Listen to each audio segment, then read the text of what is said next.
Another day, we're talking SaaS in Africa. It is always a pleasure to speak about the most important breaking news and the things necessary to make Africa independent and strong. I want to yield the floor to my co host, and we're going to go ahead and get after it. Peace to the saints. My name is Sally. I'm an international businessman. My business includes commodities, which include cashew nuts, honey, and then mining as well, which includes lead zinc. Lead zinc is how you get silver from. And today we are back again with another SaaS in Africa topics, which some of these deals have a potential to either liberate Africa forever or enslave Africa forever. As our saying goes, Africa is the future, but the future for who? So we are looking forward to some of these topics that we are going to engage. I yield the floor back to you, Sam.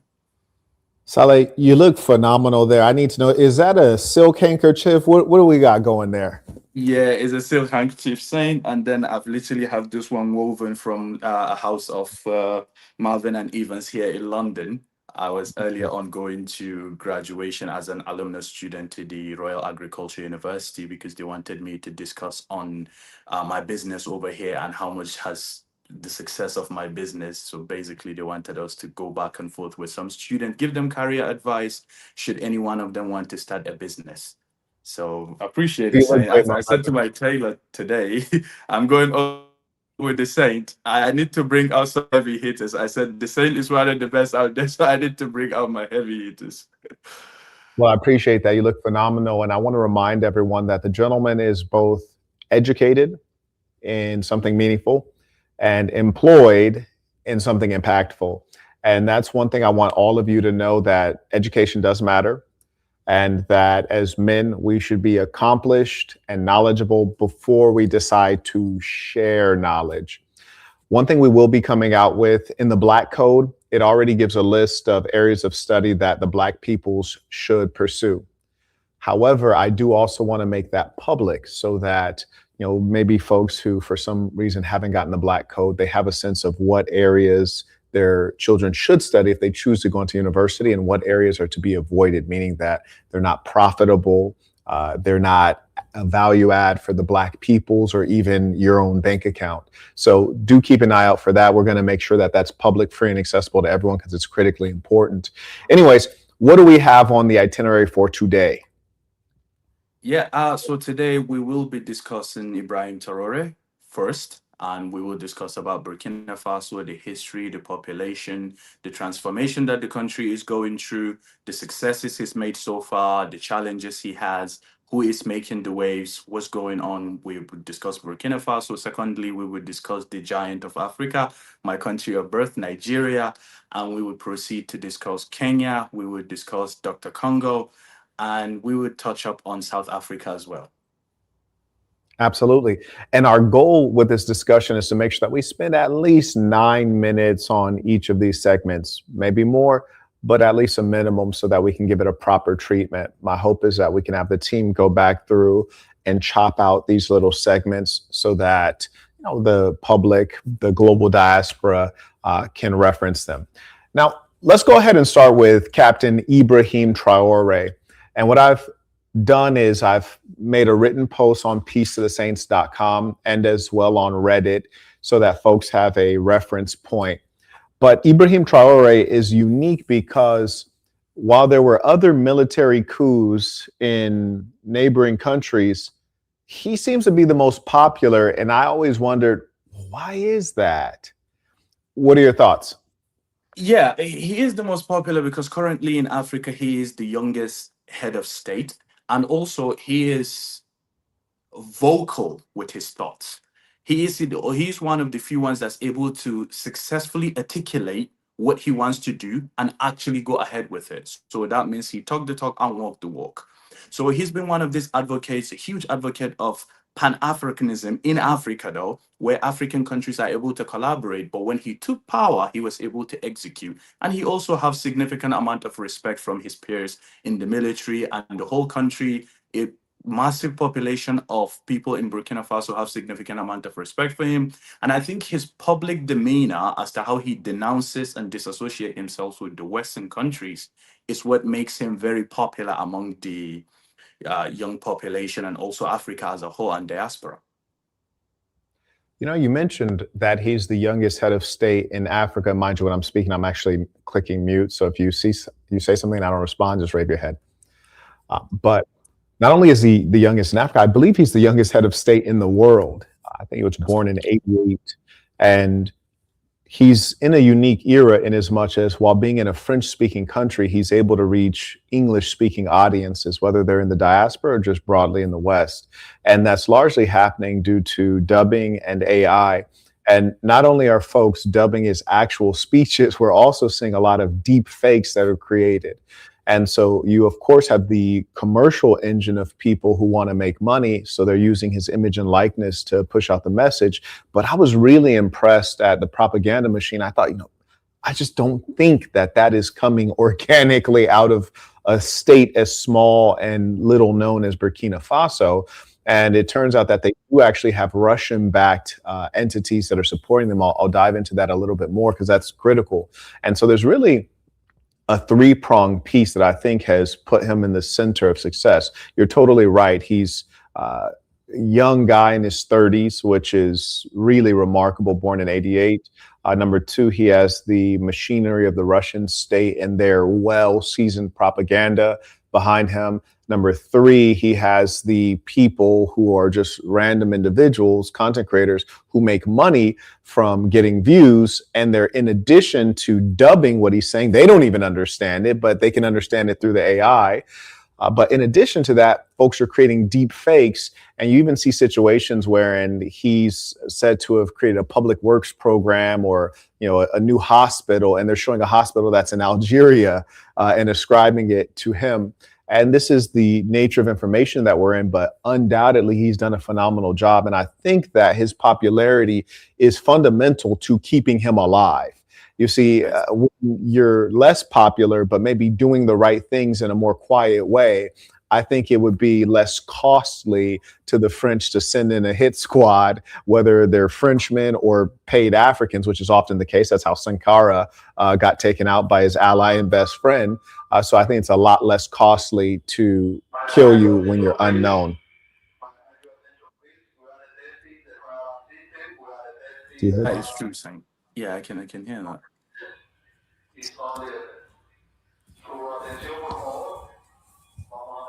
You can't turn it off.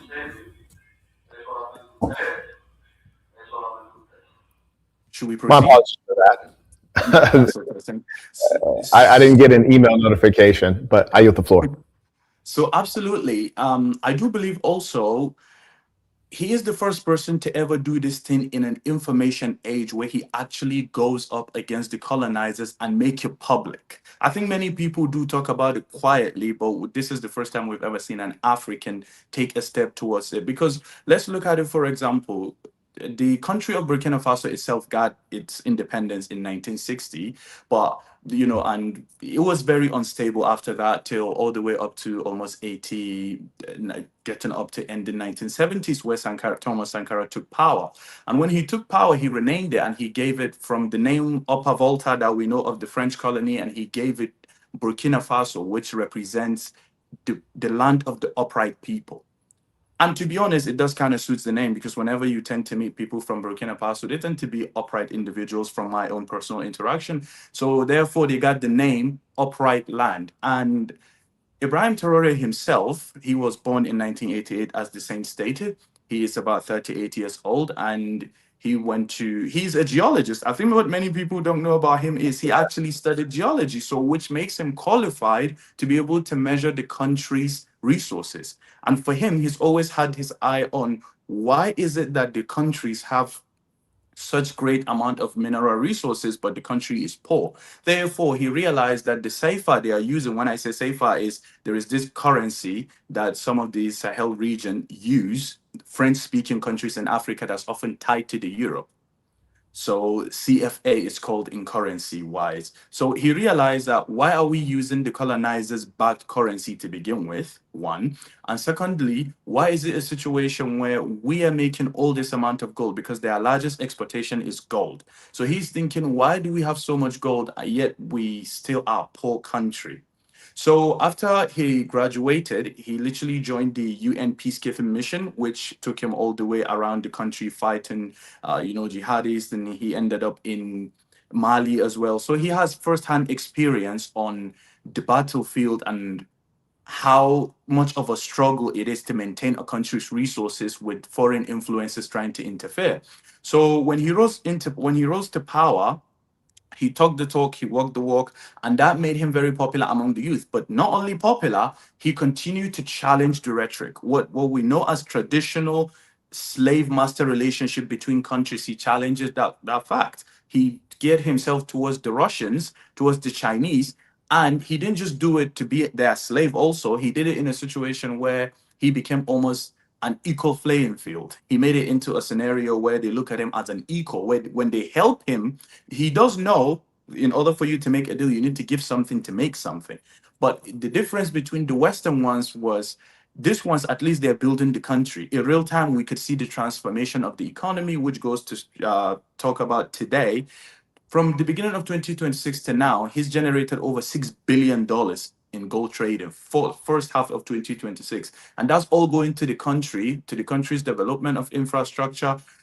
His whole intention is to stay away from France because of their involvement in how the Sahel countries are moving, or French speaking countries as they are moving, which is what makes him a very interesting character. And recently he made a statement that I think me and Desane was meant to discuss about, which he went to Saudi Arabia and he ran into about 800 to 1,000 Burkina Faso students, and he was happy to engage them in a foreign land, and he asked them what they were studying. Majority of them, they are studying Arabic studies, Sharia law.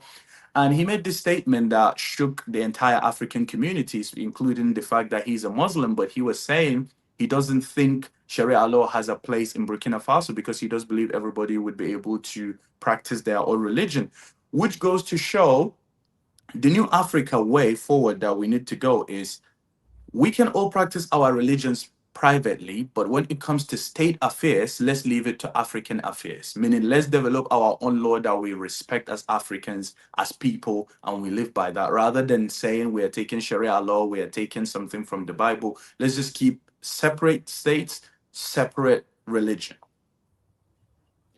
You know, him being a Muslim and also fighting jihadis positions him in a unique place wherein he understands extremism and the threat that it poses to the African continent.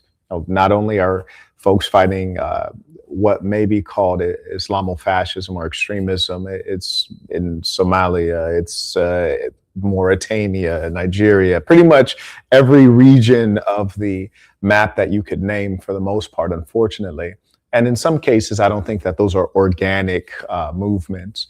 But the curious thing to me when looking at his course of study, I want to say in 2006, he started at Ouagadougou University and graduated in 2009. As you said, took a degree in geology, but curiously went straight into the military, which I think is either he was wise enough to know that this is going to be the path I must tread to take power and to be able to understand how to protect the country and perhaps protect myself while in power. So it's military is going to get me in power, and it's also going to protect me when I'm in power. I think that was quite interesting. And sometimes, you know, when you're in the armed forces, you might be tracked to a particular area of study that's not of your choice. And he was focused on anti-aircraft. Now, I think anti-aircraft is a curious place to focus because this kind of presupposes that you're not going to be at war with other African nations because most of them don't have a proper air force. By most of them, I mean like the overwhelming majority of them. We've never seen an African nation effectively utilize air force. So in as much as that's the case, theoretically, and I don't know if he made that choice, but theoretically, he'd really be tooling himself to engage in warfare against the imperialists, because it would be the French. I mean, they sell aircraft that would be able to attack aerially. So I thought that was really meaningful. And you're right, he did get a lot of experience fighting under the UN, which I think that the various states of Africa would be wise to withdraw their fighting forces from the use of the United Nations, unless they're doing that solely for the purpose of giving their troops fighting experience. I know the North Koreans have sent troops to Russia Ukraine conflict, and I think that's actually wise, because you'll never know if you have good troops until you test it, until they're battle tested. Napoleon Bonaparte said the only way to have good soldiers is for them to constantly be at war. I agree wholeheartedly. And in the case of Burkina Faso and Ibrahim Traoré, I think that his positioning is really unique, and he's the perfect combination of traits to succeed there, because you can't say he's anti-Muslim, because he is Muslim. And while being Muslim, he's fighting essentially Muslim extremists. So it's not going to tear the country apart, because it's not some Christian guy who seems to be trying to push back one of the religions while prioritizing his own. He seems to have an authentic love for the Burkina Faso. And you're totally right that his development of commodities and his instinct on selling finished and refined materials as opposed to the raw ones is important. Now, these are the things that get you killed, right? This is following the path of Thomas Sankara, who was killed, and most of what he did was rolled back immediately when his successor came into power. And I think that the military alliance that has been created is something that Sankara did not get to. Maybe he didn't have time. It was too early, as you stated. Burkina Faso became independent. Burkina Faso became independent in 1960. And this is true of most of the African nations, right? So they all had friends, so to speak, who were just as young, just as weak, just as inexperienced, newborns, in other words. And so, what do you think about that military alliance in terms of its ability to allow this new chapter in Africa's emergence to actually hold strong? Yes, just to answer that about what he actually studied about, anti-aircraft is particularly interesting, because he does know under no circumstances will the colonizers actually send troops from their nations because it's too hot. The same way what we are viewing in Iran with United States, where United States is weighing the options of, if we were to send actual ground troops, it'd be too hot for many people. And for people that know around that region, is a very, very hot region of Africa. That's why it's called, as the Sahel means, the Arabic meaning would be the shore, but this one is the shore of Sahara, not the shore of ocean. So I do think the military alliance is very important, because, as you know, there is no such thing as a lone wolf. You cannot just say, I will single-handedly make my own country succeed. You need alliances that would help you defend the country. Otherwise, there are land borders. Because remember, Burkina Faso specifically, they don't have, one of their challenges as well is they don't have a seafront. So that means Right. whatever is going to happen, it has to be land invasion if something were to happen. So he would be wise to be friendly with his neighbors and be able to get them in check, so he kind of create a defense for himself so they don't get attacked, as Sahel region entirely and himself as well. And also, apart from that, I think they have the AES as well, the alliance, where it includes the Niger, and you includes Mali, Niger, and them. So I do think it's one of the most important strategic moves that they made, which is to create the pact of having a stronger military. Because if that means from either angle, if an attack is coming, their neighbors would be able to fend on their own before it even gets there. That are involved, the parties that are involved, the higher ups would be able to take him out fairly quickly. And also, not only take him out, sometimes they don't need to take him out physically. They could just keep crippling the economy infrastructure in terms of sabotage, so they don't allow the country to prosper, where that would create a scenario where the people of Burkina Faso would then become angry at him and decide to overthrow him again. But right now, so far, he's doing a good job. I do think that he's been creating some meaningful alliances, and his ability to bring Africa together so far with what he's done with the Sahel, I do think is a great way to see what the future holds for Africa. So he did well on that. And also, I think the next thing would be for him to make meaningful alliances with countries that would give him access to the sea, which basically could be Senegal, which, right now they're exporting through Ghana, through Ivory Coast, and through Lome. So I do think he does need some alliances where he's able to export his finished products through the sea. That would also mean he is secured both on water and land, and also military alliances. And I wanted to pop this up so that you all can see precisely what's going on in terms of Burkina Faso's littoral positioning. So number one, anytime that you're bordered by many countries, especially if one of those countries is a failed state or a struggling state, having porous borders is very unsafe. So we see that they have, this is how many countries they're bordered by. Here's Niger, here's Mali, here's Cote d'Ivoire, here's Ghana, here's Togo, which no one ever mentions Togo, here's Benin. That is a lot of risk. And what's more than that is you have to understand, you could have these two countries be stable and then these two be unstable.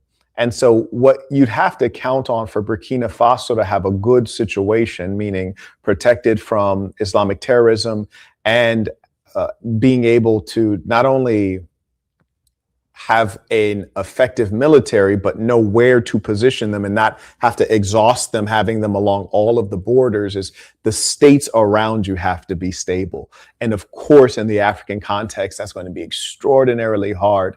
And frankly, I do believe that, as you mentioned, of course, there has to be a partner for export of goods. And ideally, Burkina Faso should choose the partner based on the quality of their port. Do they have a deep sea port or a shallow sea port? Or are they devoid of a proper port? And those are things that I talk about when you look at the difference between, say, the port in Monaco versus Hong Kong. One's a deep sea port, one is not.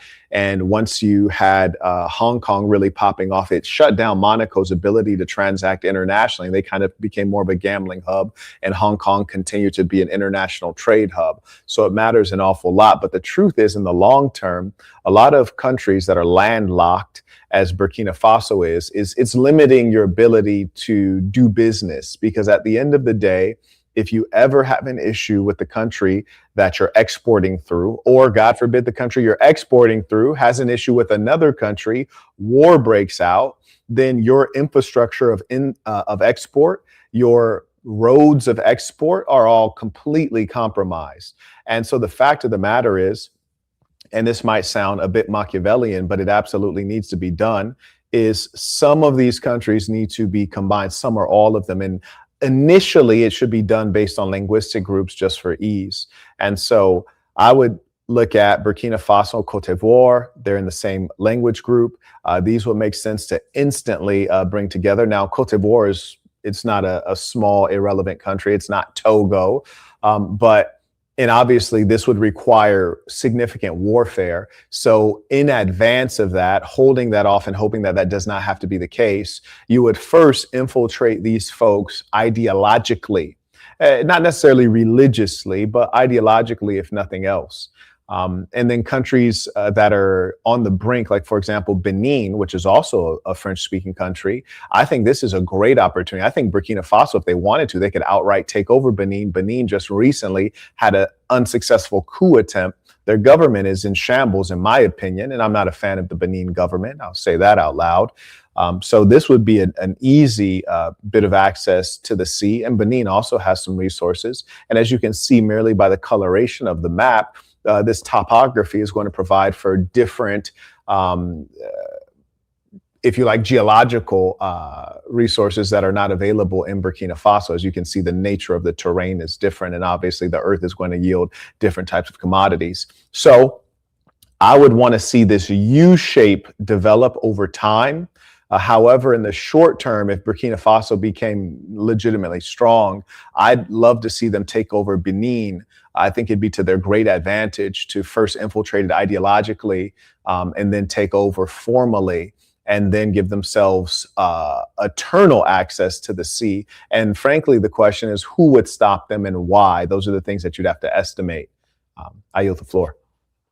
Yeah, peace to the saints. I think right now he is in the building phase where he is building the country of Burkina Faso. And as he builds the infrastructure and the country becomes stronger by default, since he's a military man himself, over time, I am sure he would develop the military to the high standards.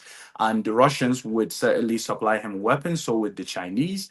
And I think over time, it could be taken two ways. If he were to say take over Ivory Coast, if he's able to infiltrate the people's mind and where he actually make the country into one economically and everything else is doable. Now, if there is any pushback from that country, then it will require a more further military action. I think the only thing I worry about is once he decides to take over, say, an Ivory Coast, for example, now he's given the outsiders influence to say, you see, we've told you he's killing people. Time for us to actually interfere militarily. But once we would get there, I think we would cross that bridge when we get there right now. But so far, he's doing an excellent job of rebuilding the country and rebuilding the country's military personnel and military equipments and stuff like that. But I do think he does need access to port for him to maintain that level of for him to expand the level of hegemony that he wants to. Because from my experience, from what I've realized about him, he's very ambitious and he's Africa first. So whatever is necessary to keep that Africa first image, he will do, which includes gaining himself access to the sea. So it's totally possible that one of these countries are on his to-do list. Now, as for Togo, Togo is relatively a very small country, but one thing that I was impressed of about them is I went to the country, this is about 4 years ago.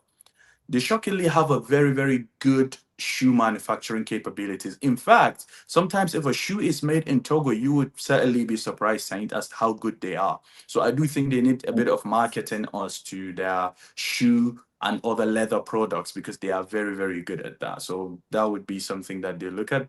And Togo is relatively small. I do think if Burkina Faso ever wanted, they could relatively just take it over. And Benin as well is unstable because sometimes, these things happen within African countries. So I do think Benin, Togo would be a better countries for him to go for than Ivory Coast, because Ivory Coast is a bit more stable than these countries and also bigger. He doesn't have a chance. He doesn't have a chance at Ivory Coast. Not anywhere in the near term.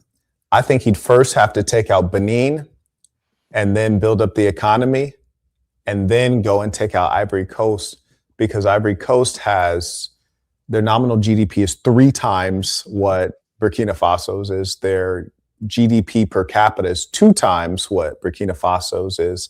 So they don't have a chance. But I do think that they should do it in as much as Ivory Coast has inferior leadership and Ivory Coast is still more so connected with the colonial rulers. And so if you do want to have an Africa that is authentic, that is independent, leadership and philosophy, if you like, in Ivory Coast will have to be unseated. So I would say that they first hit Benin, which will be easy. I think you and I could probably take over Benin, stabilize that, establish an effective model, and then head over to Ivory Coast. And, frankly, I wouldn't even be surprised if the people of Benin supported it. I wouldn't be surprised at all.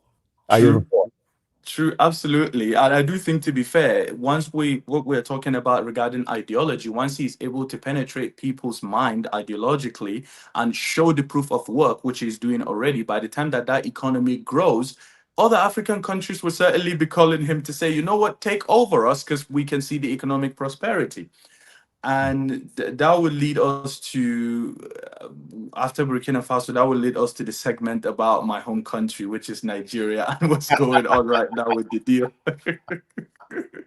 Because and one thing I do want to note before we move on is with regards to Burkina Faso, we hear the term thrown around of Pan-Africanism. There's no real ism to Pan-African anything. And the Black Code is the only ism that is for all of the Black peoples. And certainly we need to make our works to get that into schools and get that curriculum spread. And even with regards to Ibrahim Traoré, he's a pragmatist, so he's getting the meaningful things done.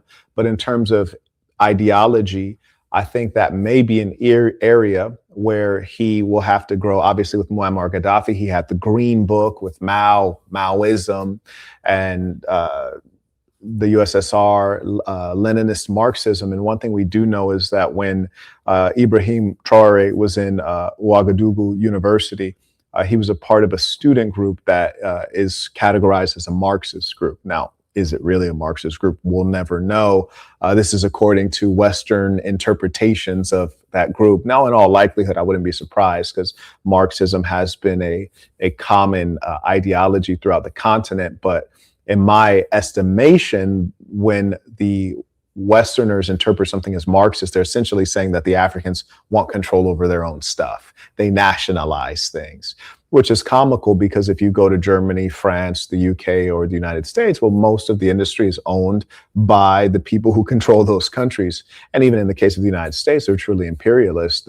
I was just in Ecuador, and the largest corporation that's ever been there it was called the Ecuadorian Corporation, but it was controlled by a New York investment syndicate. They controlled everything from the railways to the ports to the production of major goods.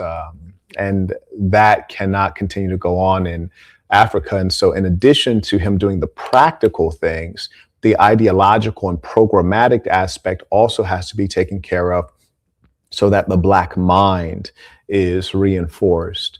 The idea of believing in the self, the idea of wanting to stay in the country as opposed to believing that leaving the country is the solution. There are certain people groups that you don't really meet a ton of them outside of their country. You don't meet a lot of Japanese who are expats in other country because they're doing all right in Japan. And this is not to say all is well in Japan. It's not. Their birth rate is declining, which is to say that they're dying off, and generally dying off is a bad thing. I yield the floor. Yes, absolutely, Saint. And I do think, to be fair, he's one of the few African leaders that actually offered people in diaspora to invest into the country. I did think he did an initiative where he wanted about $200 million from the diaspora of people, Burkina Faso, people that are living outside of Burkina Faso. And he was able to generate almost 250. So that means he went over his own mark. So that goes to show you people that are living abroad that are from that country seem to regard him in a very high regard. And they do think the country would work, because when you want to see what people truly think of you, ask them for money. You would see when people literally, you would see. So I do think people hold him in high regard. And also another thing that I think he's doing well, their sesame exportation and their livestock. I do think he's taking agriculture very seriously, which he is intending to keep the country itself very self-sustained, which is something that would be a future market for young Burkina Fasans to be able to jump in there, one. And secondly, it'd be a situation where the country is self-sufficient. They don't need to import anything like Nigeria does currently. So I do think he has some good initiatives that I think would keep the country growing over time. I do think I like his initiative so far. The only problem, like I said, so far has been the sea, but I do think he is trying to figure that one out. Okay. Now, is there a particular place you want to change gears and go to conversationally? Right now, I'm thinking the currency. What are you thinking? Yes. So the currency, as far as for him for currency, we have the ECOWAS, right? The ECOWAS, that is the collection of the African countries, but we're specifically referring to West African countries right now. They developed something in 2016 called the ECO currency, the ECOWAS ECO. So they wanted it to be a currency that the entire West Africa uses. But the problem with that is some of the West African countries, they use the CFA, which is the CFA, they call it. The CFA is literally pegged to the euro. So it created a scenario where France didn't want to be out of the picture. So therefore, France said, you know what, we will print the currency for you guys. And the Africans went, no. The whole point of doing this currency is to get rid of you. And that's what kind of made the project into a stalemate, because some of these countries they feel like they have stability because it's pegged to the euro. They feel like they have stability where it's not fluctuating like the naira is on a daily basis, or the Ghana cedis. So they wanted a situation where the currency I would hear the become. CD has been doing well, right? Yeah, it's done well. I mean, Yeah. long time ago it dropped, but then it picked back up Yes. again, which is excellent. Ever since the Ghanaians took some initiatives with their gold and stuff, it seems like the CDs has been doing well. And also foreign investments. Many people are buying properties in Ghana and stuff, so they do get significant amount of foreign investment coming in. But so the CDs, the Naira, especially the Naira has done terribly. but they wanted to create a currency where it becomes stable, where it's going to be used across West Africa entirely. And France became the problem. France wanted to be involved with the currency and they wanted to kick France out, so it became a stalemate. Now, just recently, the conversation came back up that they are going to implement this in 2027. My question and my problem with this particular currency is, what happens to all of the country's debt? Like every country that has a debt, I know they owe it in dollars and stuff like that. And say you get rid of your naira, you get rid of your CDs, and you start using this eco currency. So what is it going to be backed by? That would be an interesting conversation for me. If you ask me, I think they should peg it to gold, to the reserves that Africa has, which is something that they did consider. So one, and secondly, the conversation becomes, how do you keep France from interfering with the small countries that already speak French? That would be a conversation that me and you would certainly look into and have this discussion about. The eco currency is a good initiative. Last time we spoke about Southern Africa, we did discuss about how united currency is going to bring prosperity and it's also going to bring a free trade zone, because if we use the same currency like the euro, we expect to bring some kind of stability rather than fluctuation of currency. So it becomes a situation where when you're able to buy something, say you're Nigerian, you wanted to buy something in Ghana, rather than actually changing your naira into CDs, you already use echo as well. But the only question is, number one, what's going to happen to the currencies of the countries? You get rid of it. How do you keep France from involvement? One. And secondly, what is it going to be backed by? And thirdly, what's the stalemate? Like, when are we going to proceed with this project? And how impactful would it be in West Africa? Well, the claim is that they're looking to put this forward in 2027, which I think is extremely impressive and aggressive, especially when you consider that they also had launch years allegedly in 2005, 2010, 2015, and 2020. So we may not be able to rely on it being done in the 2027, but I think that's a great goal. Now, when you look at their claims in terms of how you're going to qualify as a country to do this, because they're not going to roll it out with all of the countries at once. They're going to wait for countries to qualify, single digit inflation and things like this. And then also, limits on amount of debt as relates to a percentage of their GDP for a given country. I think those are some really good criteria, but very tough to meet for nations that have, in some cases, retrograde economies. And I'm not optimistic. One thing you mentioned was them tying the currency to gold. I think that's utterly brilliant. And if they were to do that, the most sensible transition, I think Ecuador is a good example, or even Panama, because Ecuador uses the US dollar as their currency. And for those of you who watched my piece I did on Ecuador, the first 10 minutes of it was just like about tourism in Guayaquil. And the following 10 minutes was more of an academic talk explaining to you how the United States dollar became their official currency, not a reserve currency, but their official currency in transactions. And what I think would be neat to see is if in the Western African states, if they allowed this currency to phase in and start to require shopkeepers to accept it, have it be backed by gold, and you would allow both of the currencies to operate in the economy at the same time over a number of months while it transitions. And it absolutely should be tied to gold. And I think that can be a good test phase. Now, the challenge in the African context is that you have a lot of informal markets. People certainly prefer cash, and getting them to understand that this new currency has real value. I think here's the irony. And let me know what you think about this. They want to use this in the places where the economy is strongest and best performing in those nation states. But I would actually oppositely suggest that in the places where the economy is weakest and the currency is most volatile is where it would be of greatest value, because the people can hold on to something that is not going to wipe out their savings. I yield the floor. That's a fact.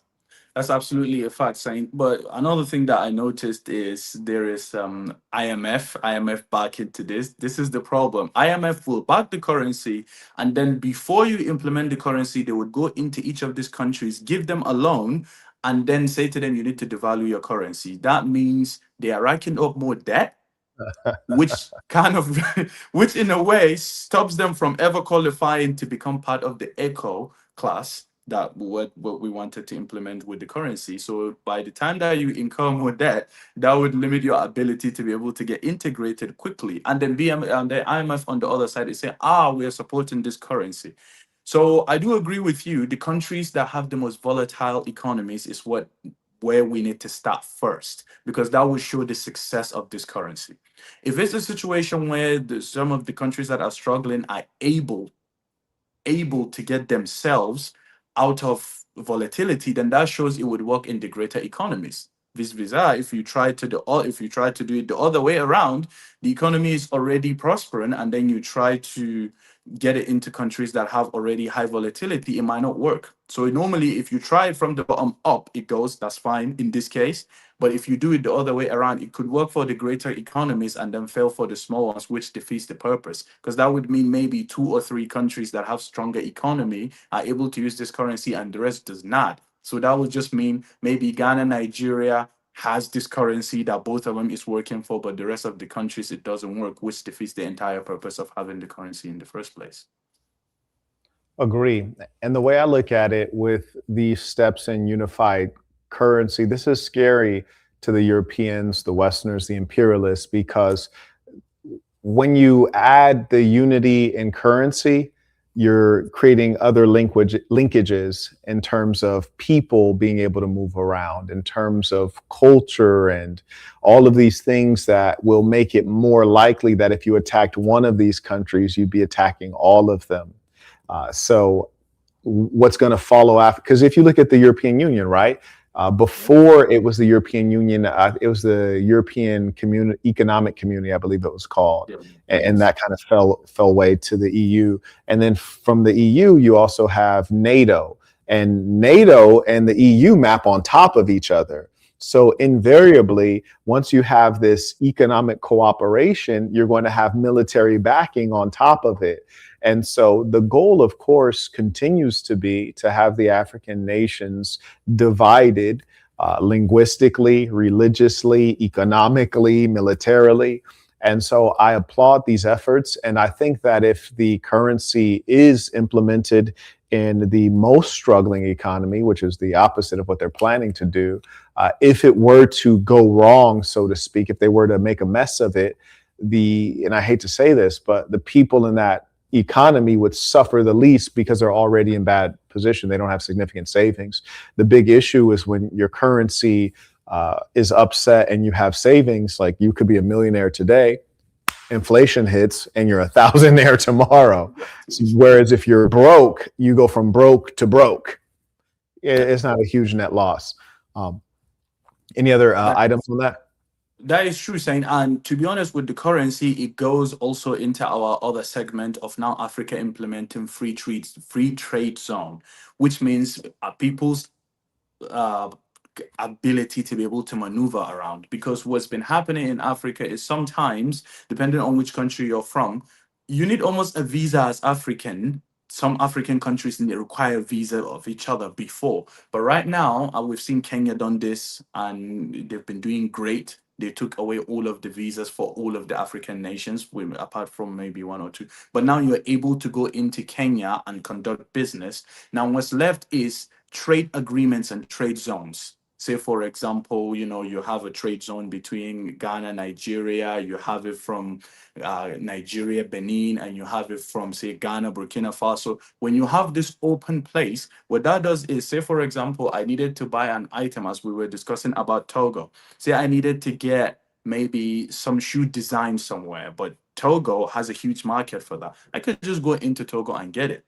In fact, I could even get it and bring it to my country and sell. Now, the downsides of that, obviously, with some of the countries that haven't developed their particular markets, that is going to bring that is going to bring down the local economy in a way, because if you have something in Ghana that's cheaper and you have somebody producing it in Nigeria, you're able to get it from Ghana for free. That would kind of affect the local markets. But on the greater picture, economically, it's going to be able to expand where we don't need to export everything to Europe. We don't need to export everything to Asia. We're able to trade within ourselves using unanimous currency. So what that does for us is it creates stronger alliances by ability to get from one place to the other, trade, free trade zone, and also the same currency. Now, with regards to Kenya, have we seen any data in terms of if this is adversely affecting their economy or civil society, or if it's benefiting or hasn't gone meaningfully either way? Well, right now, so far, they've been able to attract one of the greatest investors in Africa, which is Aliko Dangote, to come and do his own project there, which he would be classified obviously as a foreigner because he is not from there. But by establishing this free trade zone, they're able to get people to go in and out. And in fact, there is a friend of mine, he's probably watching this live. He was coming from Nigeria straight to Kenya, went in, ordered a couple of pineapples, and then went back. So now people are able to get in and out of Kenya, and we can see that as a testimony by looking at their real estate economy, where many people are buying second homes, people are investing because they do have significant amount of farmlands, and they've been able to get it even international recognition. Because like here in London, when you check into some of these stores, you're able to see pineapples from Kenya, tea from Kenya, a couple of stuff. So they have impressive agriculture to begin with, but now integrating it into where other Africans are coming in, we have not seen any proof that it adversely affected the economy. In fact, the opposite, we've seen them be able to prosper where many Africans are able to go in, invest, do trade, like trade with the Kenyans. So that is a beautiful thing so far we've seen. We haven't seen any negatives to it. Yeah, and I think it's very common that kind of taking some of the instincts of the colonizer, we assume that allowing the borders to be less restrictive, things are going to go awry. And that hasn't proven to be the case. And I think Kenya is an impressive example because Nairobi's been well regarded for decades. Kenya is looked at as a far more developed place in the continent, as compared to like DRC and other places that we think of as war-torn or underdeveloped. And again, a lot of them are underdeveloped specifically because they're landlocked. And frankly, that's why we see perpetual war. One of the reasons we see perpetual war between Ethiopia and Eritrea. So a lot of the things that I'm talking about with regards to how Africa should develop, how borders should be erased, how countries should be joined, I'm talking about something that has to occur over, several decades, but must occur because the truth is you cannot compete with emerging hegemons like China, India, while having these individual states. Often you'll hear when mainstream media compares China to Africa, we have to remember that Africa's 54 nation states, China's one. China's going to act as one. But they'll compare the populations, and the populations are not radically different. The population of the whole continent of Africa is not more significant than China. It's and about 1.5 billion. Africa in total is about 1.5 billion people, which is relatively close to the Chinese as well, because the Chinese are also 1.5 some. That's bad. And I think that there's been a concerted war perpetuated by the Arabs and the Europeans, both outright warfare, biological warfare, chemical warfare, and much else. There is no reason that the population should be that low in the African continent. There's one great documentary that interviews South African military personnel, and they concede to intentionally spreading the AIDS virus in that country, which makes perfect sense when you look at the data. It says 1 out of 5 South Africans have HIV/AIDS. Oh, not 1 out of 5 South Africans, 1 out of 5 Black South Africans have HIV/AIDS. Whereas when you look at the white population, that's not the case. Now, this is strange because if you look at the Black population in South Africa versus other African populations, the South Africa is really high, but their development index is also very high. They're wealthier, they have better medical services. So it's like, why are they suffering so badly? Something to think about. So we really do have to be conscious. It's not coincidental that when the Ethiopians went to Israel, the women were sterilized and their birth rate dropped by 50%. Yes, the ecology of Africa can explain some level of disease, and of course, some level of disease will take us out. But the low populations, I know some people think, well, look at Nigeria, they have an explosive population. They do. And then you look at other places and the land is vast, the population is not growing as it should. And frankly, you need population to fight wars, to survive wars. You need population to be strong. You need unity to be strong. And I think that the kind of the subconscious thing that occurs when you hear Africa compared to China, the reason Africa is looked at as one thing is, yes, ignorance and a lack of understanding, but it's also the fact that they look at you as a race. You know, it's not because you're on the same, they look at you as a racial group, and they're basically saying, hey, we're in a global race war, and your race has this many soldiers and this one has this many soldiers. But the difference is that the Chinese are Han Chinese and the Black Africans have so many different languages, names, and true genetic diversity. But you have to be one force because you're under attack from fundamentally the same enemy. I yield the floor. That is true, Saint. And when people talk about the continent of Africa, they're also forgetting China itself. When did they have such advancement? If you track them 30 years ago, 40 years ago, they were struggling as well. They got to that point within a short period of time where they were able to pull over 600 million people out of poverty. Now, Africa right now is still under development. I mean, if you look at it, the history that we know, Africa is one of the oldest continents before it became Africa when it was Alkebulan. Over time, right now, as we know it, modern day Africa is still relatively young nations. Like we will get there. I think people also are always saying, oh, they use Africa's underdevelopment to pin as if Black people are unintelligent or are inferior. I've realized over time they always come back to, oh, Africa is underdeveloped. I'm like, well, why are you still meddling in the affairs? Leave African people alone and we will see if we are able to develop ourselves. That's the question. You are intentionally sabotaging the continent while screaming that the Blacks are not producing anything. Also, when we look at And the your blacks who museums, you do. sell so much. Like, as in terms of the African advancement, we're talking about everything. When you guys came in, look at all of the empires we've had. Just in Nigeria, how many empires we have? We have the Kanuris, we have the Benin. We have so many empires over time that people are able to look at. So Africa did, in fact, had empires where we were able to have our own advancements. And whether we like it or not, the pyramids is built by Africans.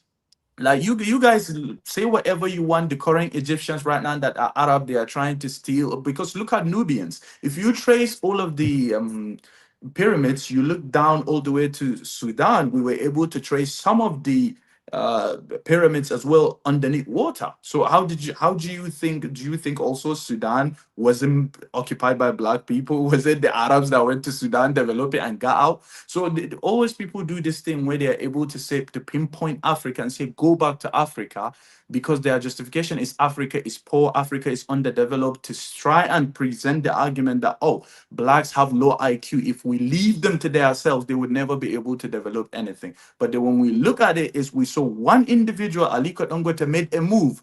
What happened? Right now, Europe is dependent on getting fuel, jet fuel from Nigeria. How interesting is that? One person. So can you imagine when we have hundreds of thousands of Aliko Dangote, that would transform the global economy? Because right now, Africa holds about 40% of the global reserves for gold. As in, I'm talking about untapped gold right now. The one that we know verified about 40% of the global reserves. So we have the resources, we have the knowledge. What we need is the ideology and the integration. We need the people that are pragmatists that are able to get these things done. And lack of development, because this is what I do say to people. In that case, if you guys are saying because the Blacks are so slow, that's why they were never able to develop, then China just 50, 60 years ago, they weren't developed. And now when you guys take an IQ test, they beat you. So does that mean the Chinese are smarter than the whites? Because you guys have to concede that if that's your argument. But we are watching to see. Look at the Savannah Silicon in Kenya is developing right now. Look at Lagos in Nigeria. When you look at what's happening, you would realize these countries are moving forward. Look at all of the big infrastructure Africa is looking to do. And before, just a couple of years ago, maybe 30 years ago, we have a lot of industries in Africa when it comes to agriculture that we were leading in. But what happened? People would come, foreigners would come in to make this country dependent. IMF has played a key role in breaking down Africa's infrastructure and economies. That is a fact. And it continues to. And Yeah. I think people don't understand why I'm constantly emphasizing the necessity of ideology. And we're not talking about a foreign ideology and Marxism, socialism, all of these things. And also, mind you, capitalism is not an ideology. The way the United States practices it is an ideology backed by white supremacy. But capitalism is a description of the natural way that humans engage commerce. But in the absence of a truly African ideology, that's how we get tricked. Because, for example, if you look at America, they'll prioritize racism, racial hate, and the effort to dominate even over money sometimes. You look at the Chinese, the way they operate their system is that they'll prioritize the Chinese people and their well-being over profit. So it shows a racial consciousness and awareness that trumps all things. Whereas in the situation of the Blacks, these are the people, the humans, who are most egalitarian in their beliefs and most interested in fairness, which has been to their detriment. And it is in reprogramming that and teaching from that 3 sins Bible, that 3 sins Quran, be yourself, be good to yourself, be good to good people. The first one, be yourself. The Africans don't know who they are. And then be good to yourself. The Africans are first like, oh, you can come to the cookout. Oh, yeah, absolutely. The white South Africans are also African. That's funny you say that, because when the blacks are in Saudi Arabia, the Saudis don't say, oh, you guys are also Saudis. They're like, no, you guys will forever be foreigners. You could be here for 400 years. You're still not Saudi. And these are the things that we have to learn from and operate effectively. I talk about this at length in the Black Code. And when you do not have this consciousness and exercise it, you could have all of the economic understanding, the technical skills, but all of your works will not go to benefit the self. It'll go to benefit the others, because they will trick you out of your wealth. They will trick you out of your position. It's not enough to be technically skilled and to be intelligent. You must also have that consciousness and self-love, which is far absent. And that's from the bottom to the top of the continent. I yield the floor. Absolutely. And it is in that our egalitarianism where we are able to actually let ourselves get conquered to some capacity, where, our woman, the Black woman, has been conquered, and the Black man himself has been conquered. Because if you look at it, whenever you observe the average African's reaction when he's in front of white people, it completely changes. I mean, I get it. Sometimes you want, when you are around people, you want to be professional. That's fine. But to change your whole perspective, all of a sudden you have an African and he's able to make money. He's able to engage with the whites. As in the case of many South Africans, they start to believe they themselves are whites. But you spending time with the whites does not make you white. You having them next door, in fact, you having your colonizer on your land doesn't make you any smarter. That's one of the things that many South Africans need to take into account. Now, I'm not saying this as what they like to classify as an angry Nigerians. Listen, guys, if I ever need to be in South Africa, I will be in South Africa without you having access to me. Trust me. But in all seriousness, what normally amazes me is, take what Ghana did right now. Ghana did a phenomenal job where they took back all of their licenses for mining, right? You took it back. They're able to say, we are going to internalize and make this as part of the national budget, where they are able to export gold officially by the government. But the problem is, just 2 to 3 weeks ago, actually a week ago, they invited the global world the Gold Global Council. What's the point of that? Like, why do you still need the white man validation? If you are able to implement a system that actually works, remember, you've got the gold, you have buyers if you need to sell it. Why do you need to invite another foreign entity from London to come help you? How will they help you with anything? So sometimes I do think with us Africans, we almost turn to the white man for legitimacy, which is terrible. We develop things and then we turn around and wanted the white man involved so we can prove how legitimate we are. But it's really not necessary. If you've done the work, it would show for itself. How we've literally seen Aliko Dangote, he's been able to do it without any white man's involvement directly, as far as we know. So we can look at it as we're able to do it. Yeah, we can look at it as we're able to do stuff, but the question would always become we do not need white man's involvement to prove our legitimacy. Now, can we have them as business partners with our eyes wide open? Absolutely. But we need to be able to know who we are first. We need to be able to know what objectives we are willing to get out of these deals. And then we are able to get ourselves into these deals, because some of the deals, they have the potential to, like we said earlier, to either liberate Africa forever or enslave Africans. What do I mean when I say enslave Africans? If somebody right now makes a deal that makes your great grandkids still have to work to pay off that debt, that's slavery. Full stop. Let me acknowledge some of the folks supporting the work. Shout out to Wax, came in supporting the work, the very first person. Shout out to Chunkster as well, supporting by super chat. Wax came back. He writes, thank you for your work. You're welcome. We appreciate you. And shout out to Harvey. He writes, Assassin International, looking forward to this piece of the Saints. And shout out to Assassin Asia. And Harvey, if you're still listening, do reach out. I think we might need to do a Assassin Asia one, because there's so much to talk about, whether it's the declining birth rates in South Korea and Japan, it's self-hatred and perversion in the Philippines. And we have a lot of work to do. And just as much as the blacks, you find that the mentality of whites being at the top reigns in Asia as well. So I'd love to get on that. So we do need to start talking SAS in Asia. Shout out to 43 Million Studios, writes, Peace of Saints. One day I'd love to get your take on the Songhai Empire and how Morocco used arms supplied by European powers to invade and destroy them. You know what? I can't say I'd probably get into that, to be honest with you. I'm really more concerned with today and what are we going to do today. I think that so often Black people, and there's nothing wrong with remembering and respecting your heritage or history, your ancestors, but I think at some level it's an expression of our lack of belief in ourselves today, that we're not doubling down on what are we going to do now. And I believe we're in fairly desperate times. And so I'd rather speak about the plan for today. And frankly, this kind of a thing is more of it's like history lesson. And those aren't well attended, however interesting they may be to us. Thank you for that. May I also acknowledge Kirsten comes in via PayPal, writes, this is going to be a good one, if not the best one. I'm really looking forward to this one, Saint. We're ready to learn, teach Peace of the Saints. He came in even before we started via PayPal. Mr. Golden comes in via PayPal. He writes, hello, Marquette, first time tuition. Shout out to Mr. Golden. He writes, I know that you are against everyday people using credit cards 100%. It's a tool of the devil.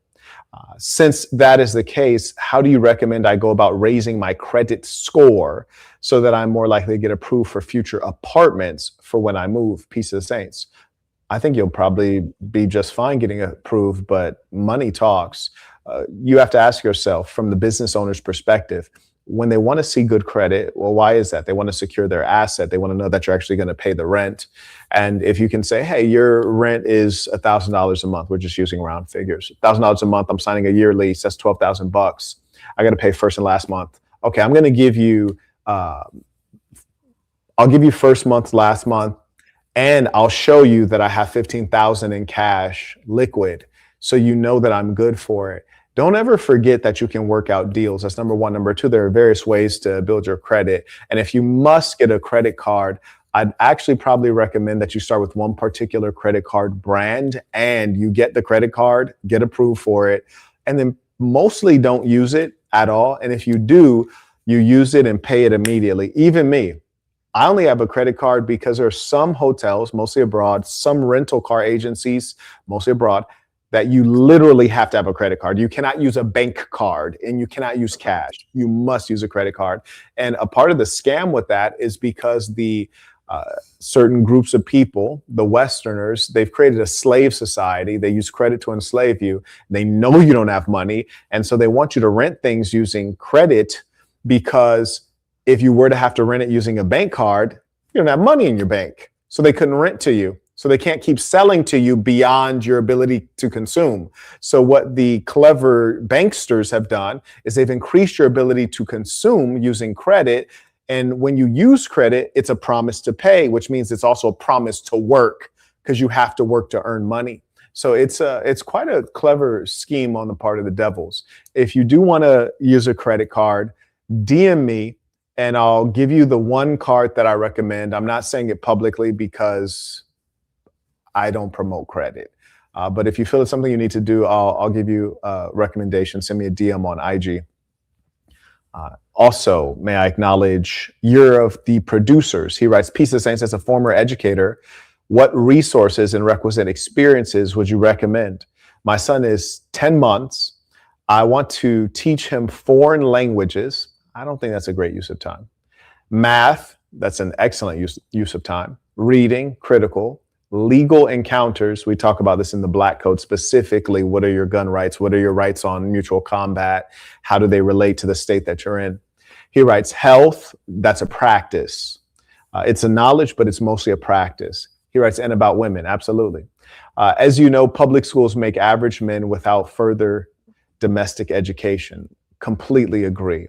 I think all of those areas you identified are valid, except the foreign language one. I promise you, by the time that kid is of age, foreign language knowledge will be of minimal value. Shout out to Grow Together Ireland writes, my question for Saleh, are you on Wisdom? That's a really good question. If you're not on Wisdom, you got to get on Wisdom. Yeah, I mean, guys, to be honest with you, saying if we're able to talk, let's just do it through the assassin, because normally I only have just my Instagram. That's it. Like, I don't do any social media.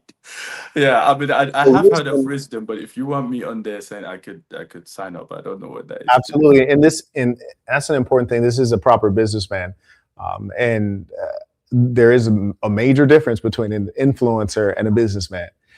But Wisdom is a RIZZDEM, which I'm on.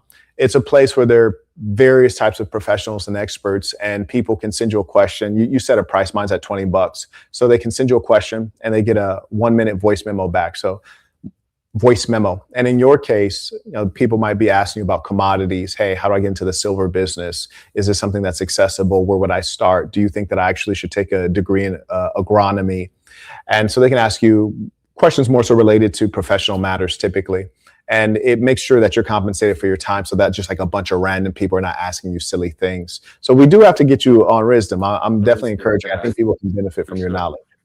And, at some level, it's almost like being able to give back in a strategic way, because people aren't quite paying you what you're worth, but it's making sure that you filter out the people who are not serious. But anyways, the gentleman writes, are you on Wisdom? He's currently not, so folks got to remember, let me get him on Wisdom.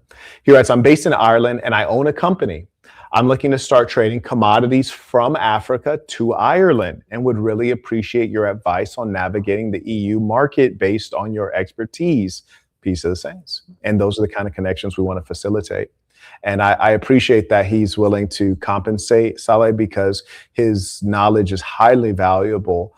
And to have experience and wisdom is radically different than anything you can find when you're Googling. Google gives information, not wisdom.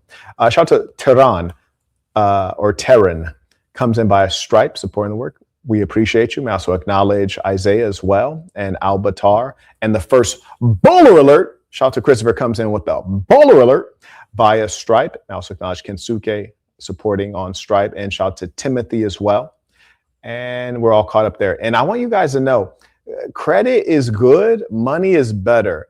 So many people ask me, how do they get strong credit? Not enough people ask me, how do they make a lot of money?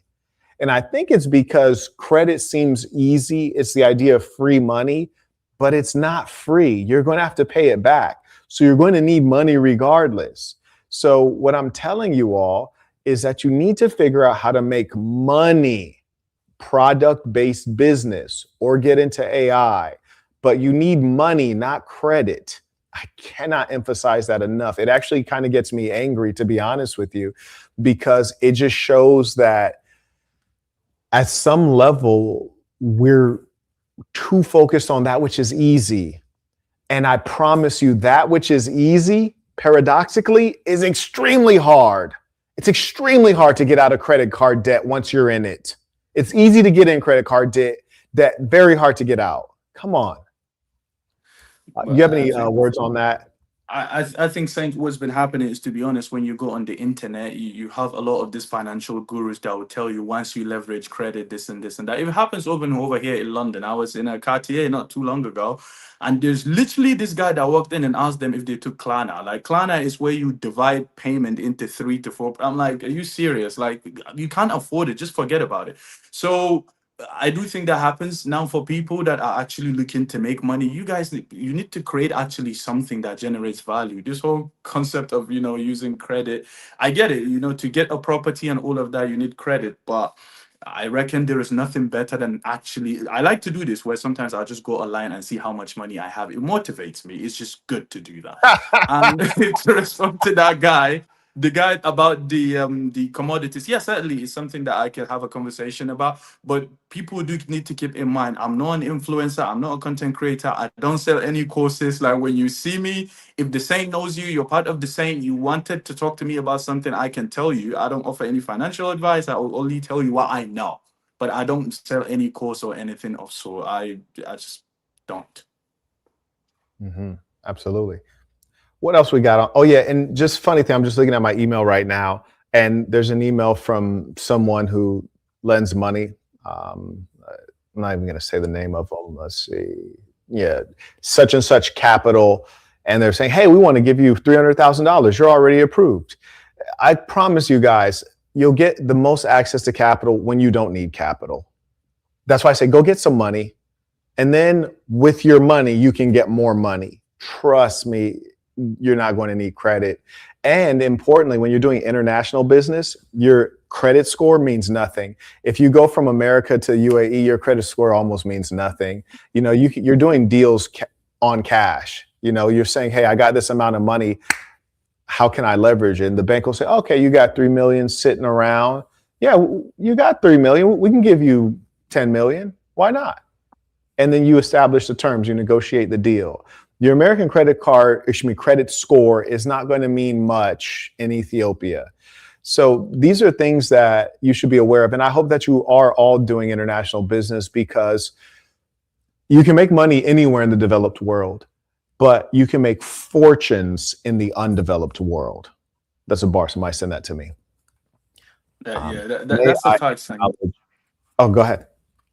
That's a fact. I was going to say, over here in London, so HSBC have this thing where when you have 6 figures, you either make 6 figures or you have 6 figures sitting in your bank account that comes in. And they would then upgrade your account where you become a premier account member. And funny enough is, the minute that happens, they start offering you deals. Hey, we can lend you this amount of money. And I went, all of a sudden, now you have money. They don't mind it. They don't look at you as a credit risk. So I do think, even if you want to use credit card, I think you should try and make the money, then utilize your credit card. Maybe it's a situation where your monthly expenses, you decided to get a credit card, you spend all of your monthly expenses and you pay it back immediately. I think that's something that would work for many people, where your monthly expenses, you get your credit, you spend it, you pay it off every month. That's the best way to build credit, so you don't overspend on what you don't have. Because the delusion of credit card is, you think you have money, you check your bank account is 0, but your credit card says you can spend 20,000. By the time you spend 15,000, you realize, you know what, I'm in debt now. The worst kind of debt. And I'll give another pro tip with regards to credit and credit cards. When I mostly use my credit card is either A, when I have to, or B, if I'm engaging a transaction with a vendor that I don't trust. If you're using your bank card, sometimes it's a little harder to get refunded from fraud. If you're using your credit card, it's much easier to get refunded from fraud, especially depending on the type of credit card you have, which is why I told the gentleman to DM me and I'll give him a recommendation on a particular type of credit card. But otherwise, don't use them. If you must use them, pay them off straight away. And when I say pay it off straight away, if you have a $20,000 credit limit, I'm not saying spend $18,000 and pay it straight away. No, I'm saying spend $500 and then pay it straight away. And remember, your credit is going to go up based on your credit utilization rate being low. So if you have 20,000 in credit, you should only be utilizing $500. If you have 20,000 in credit available and you're utilizing 14,000, that's not going to help your credit score. It might, in fact, tank your credit score. I promise you that. I've seen times wherein I've bought something on my credit card that I thought was like irrelevant, just cost a couple $1,000. It's a minor percentage of the credit available. And you can see a couple points change in my credit score, which doesn't really mean anything, but it has an impact. So those are things to pay attention to. But the greatest thing I can tell you, if you are worried about credit, you're worried about the wrong thing. You're probably lazy. You don't want to work. You probably lack self-belief. You don't know how to make money. You don't know what to do. So in the absence of going out and making money in a real business, you want to borrow. And that is a slave mentality.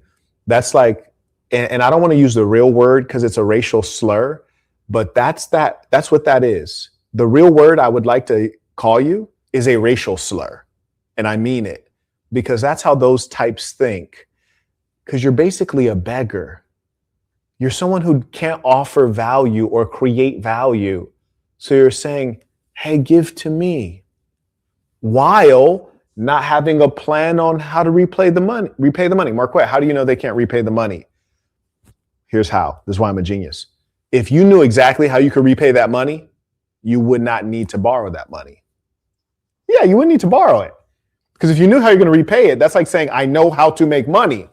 Well, then go make the money and don't borrow it. So you clearly don't have a way to repay it. Or you have an issue with time. You're borrowing the money because you don't have the money now, which an issue with time is really an issue with family, network, and relationships. Marquette, what do you mean?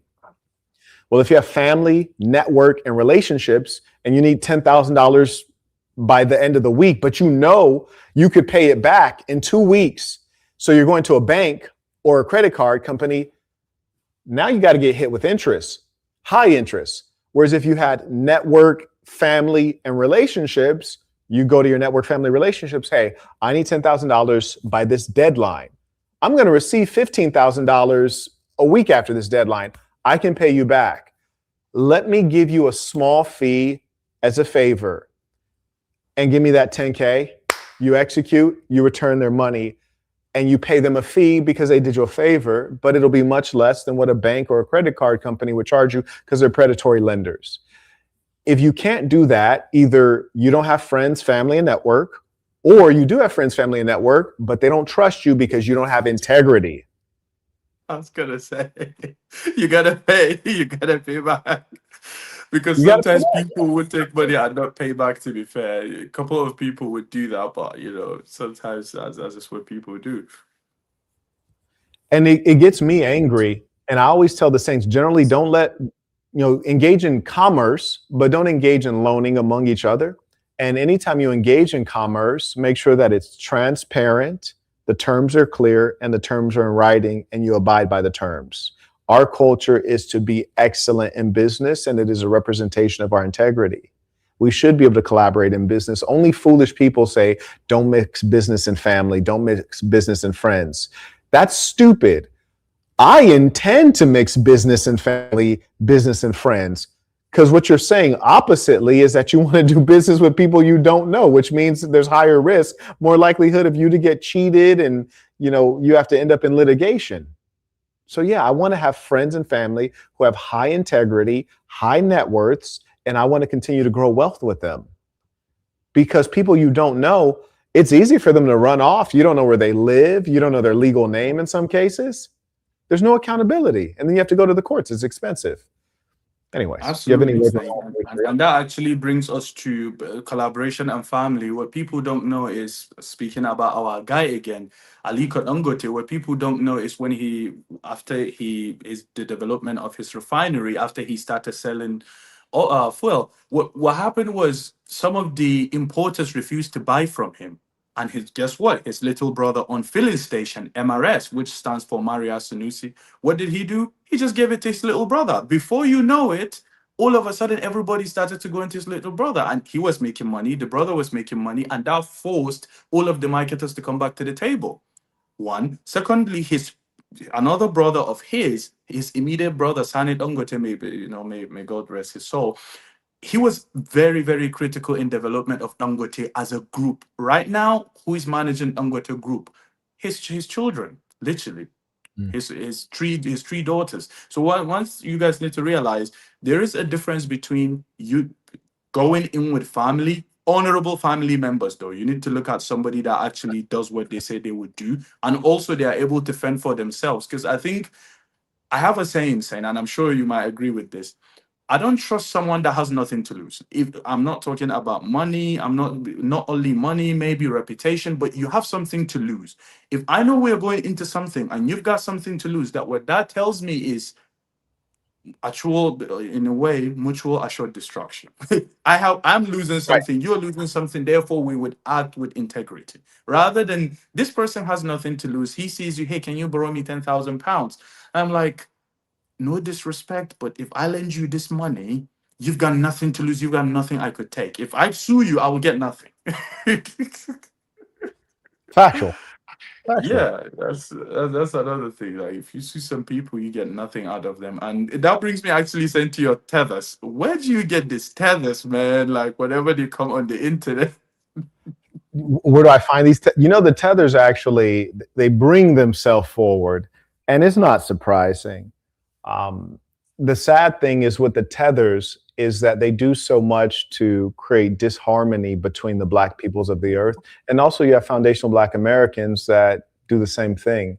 And sometimes when you listen to the two, it's funny because each one can sound like a white supremacist while addressing the other group. And we've all been guilty of it at times, but it is really something that saddens me.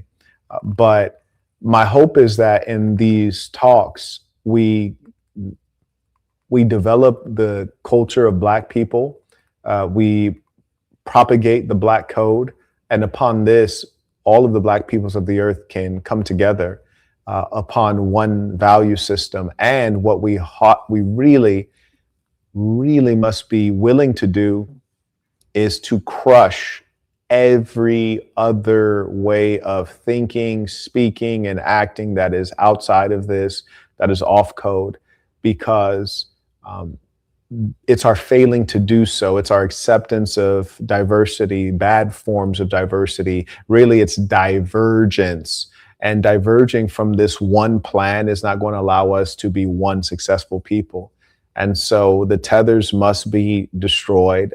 And even some foundational Black Americans who are hateful, thoughtlessly hateful, must be destroyed because their mentalities are very poisonous.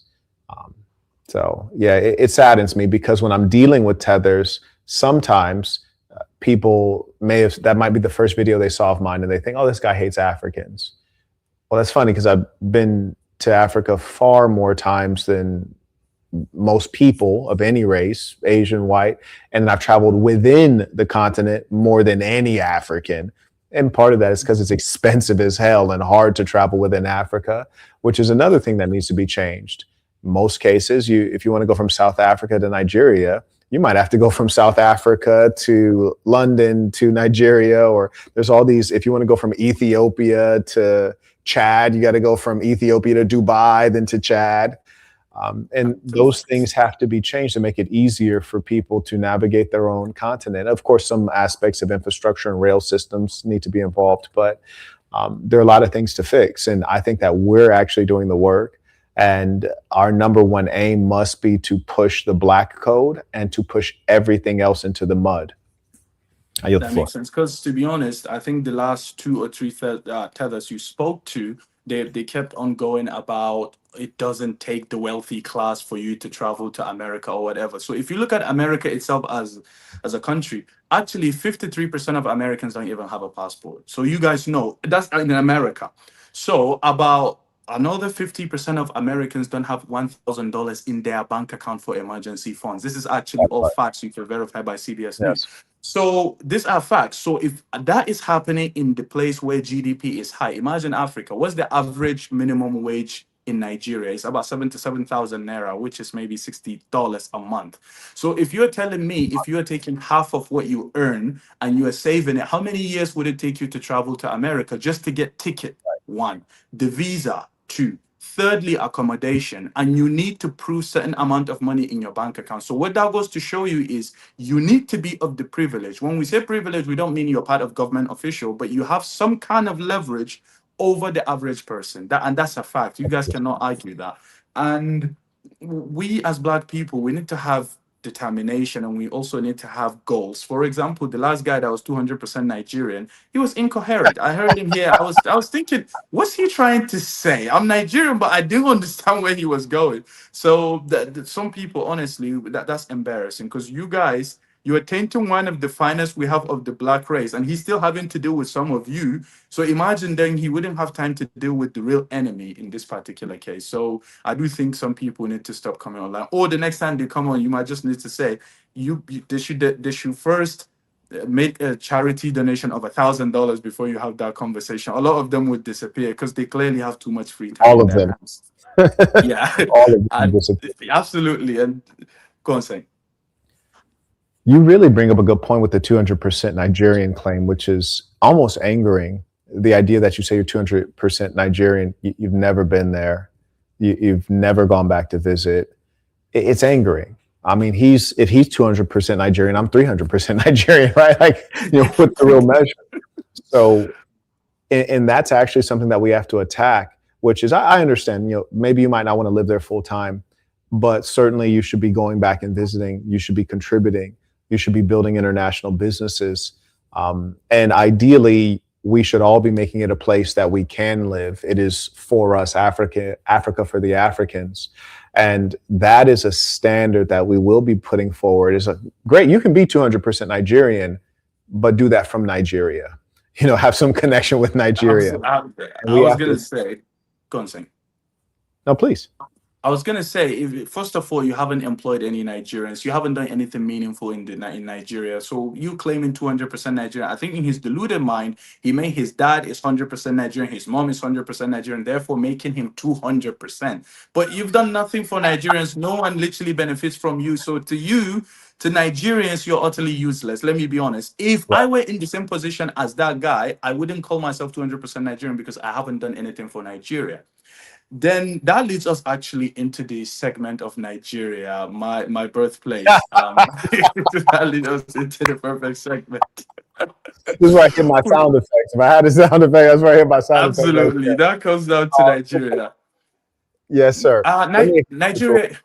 Timothy Go on, Sam. supporting using the Stripe link. May I also acknowledge Reith supporting via Venmo, writes Peace of the Saints. Shout out to Jalen, writes Peace of the Saints, tuned in on YouTube and Twitch simultaneously to support. I appreciate that. That's a real one. Shout out to Jing C. He writes tuition. Happy to have Saleh part of this great thing of ours. Get the Black Code so you can get on code and build with us. Peace of the Saints. Absolutely. And shout out to the real ones. I also acknowledge Omari. He writes, I was playing with fire, Saint. I went to college in Louisiana. I did have many Black friends as well. Fair enough. And he comes back. He writes, thanks for your time doing this. I recently did my ancestry, and the majority of my ancestors are from Benin, Togo, Mali, Senegal, Cote d'Ivoire, Ghana. Great to learn about what's going on around these countries. And I hope Burkina Faso thrives. Peace of the Saints. And I believe that it will. It won't be easy, but I believe that it will continue to do well. May I also acknowledge Alejandro supporting the work. He writes, Peace of Saints, always grateful for your wisdom. Shout out to Ricardo. He writes, Peace of Saints tuition. Chris, question mark, going to bed early tonight and we'll catch the replay. Thank you, Saint. Okay, I guess that was from last night. Okay, I'm going to yield the floor to you. Absolutely. Nigeria, for all of the listeners, I am Nigerian, born and raised. And the country of Nigeria is often in the news for whatever reason, sometimes good, sometimes bad. The country of Nigeria is a country located in West Africa. It's often represented by the green and white green flag, which represent agriculture. The white part represents unity between all of the tribes and culture. And the country of Nigeria is massive country. It's about 350 miles, square miles. It's about 350,000 square miles. It has about population of 200, yeah, a population of 242 million people and counting. And it has recently, some of the projects that we know Nigeria of are the two pipes, which we're going to discuss, the gas pipes. And Nigeria, which, to explain the landmass for people that are Americans, is about 1.8 the size of Texas and say 3.8 the size of United Kingdom. So you guys can relatively have an understanding of how vast the country is. And the country has about 36 states, including the capital, which is Abuja right now. And the country of Nigeria is divided into 6 regional political groups. You have the South, South, Southeast, Southwest, and you have the North Central, Northeast, Northwest. That's how that's how we view it as Nigerians. And Nigeria has about 500 languages, 540 to be specific, but the 4 dominant one that we know would be the Hausas, Yorubas, uh, Igbo. Those are the dominant ones that we know of. And Nigeria has had a lot of its talent taken away. We have a lot of professionals all the way across the globe in terms of medicine, in terms of engineering. We have the country of Nigeria has been in the news recently for all sort of good and bad things. Some of it be, say, terrorism, what people would say. Some of it be the development that we've been having with economic prosperity. And one of the people that's been coming to the front page whenever we discuss Nigeria will be Aliko Dangote's refinery, because right now Europeans are feeding on the Nigerian made refinery. So we would look at the country where before it used to be a powerhouse for agriculture, but not anymore, unfortunately. Now, right now, Nigeria is more dependent on oil. Among one of these discussions, we're going to discuss Nigeria's lithium, and we're going to also discuss Nigeria's agriculture. What happened with the palm oil industry, with the cassava, and all of that was going on in the news. And we will talk about the president's current plea for professionals such as doctors to come back into Nigeria.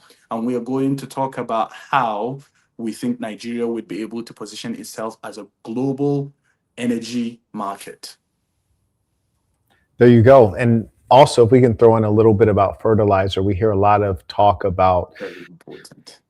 due to the Ukraine-Russia war, the choke points with Hormuz, that eventually we will see a lack of fertilizer and as well foodstuffs that supply Africa, and some of which are processed foods, will cause starvation in the global south and potentially Asia and Latin America as well.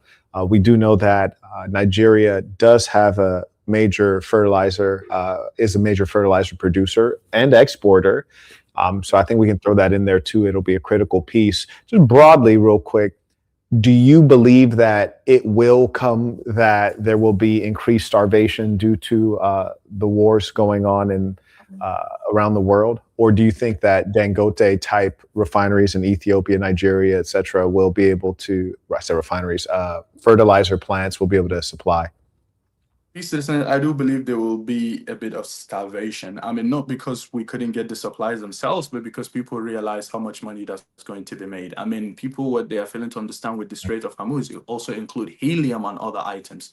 Now, can Dangote be able to supply enough fertilizers to be able to help? Absolutely. But would he meet the global demand? Not going to be the case. And in Nigeria itself, where farmers are getting taken, are getting kidnapped and stuff happening, it would almost not make a good dent into what's happening to the country's economy in terms of agriculture, because unfortunately even people that are supposed to be farmers are getting taken, so therefore that industry would be is in a stalemate basically. So, and also you have now America. Just we look last year, Dangote sold about 37% of his fertilizers to United States. This is before the war. And my worry with the war is we don't know how ugly it's going to get. For me, what my biggest worry is right now, we keep looking at escalation. We literally saw Ukraine strike Iranian vessel, and Iran is saying it's not going to go unanswered. So what I'm scared of is it becomes a situation where United States are saying, you know what? We and Ukraine are also fighting Russia and Iran, and Russia goes, we and Iran are also fighting these people, and the war keeps expanding, therefore creating disruptions all across the globe. Because as much as it pains me, some of our products, I was meant to every month. Normally, we send about 2 containers of cashew nuts to the Middle East, especially Dubai. And lately, it's just been a hassle. Like they would say to you, "Oh, the custom clearance officers are not working." I remember at the height of the war, we just had item come in, and they said to us, "Ah, we're so sorry, our custom officers are not actually working. So we need to inspect all of the items and let them out." So the world is approaching a place where whoever has the most amount of money would be able to get the most amount of food, and unfortunately, it doesn't favor us Africans. It doesn't favor us Africans, because if we're in this money race, people would be able to give more money than Africans can. The only thing would be, since these fertilizers are in Nigeria itself, the government would have to step in and say to Dangote, all right, we need this amount of allocation every month or every year. But this is the problem, though.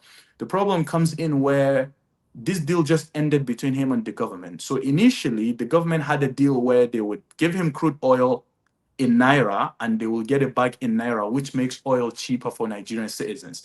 And that deal just ended because Nigeria produced about 1.5 million barrels per day, and Dangote's refinery would need about 650,000 to be able to keep it floating, which is maybe 45% of what Nigeria makes. But because Nigeria has tied itself in this long-term export contracts, they are not able to supply Dangote enough crude oil, therefore making him having to source crude oil outside, which means he has to also sell it in dollar, which means it affects Nigerians' everyday life and also affects food and everything else. And you mentioned a good point in that this is still very much so business. And I think part of that is due to the lack of the consciousness we reported on. And also we've referenced IMF, World Bank, and the way they restructure economies, restructure, euphemism.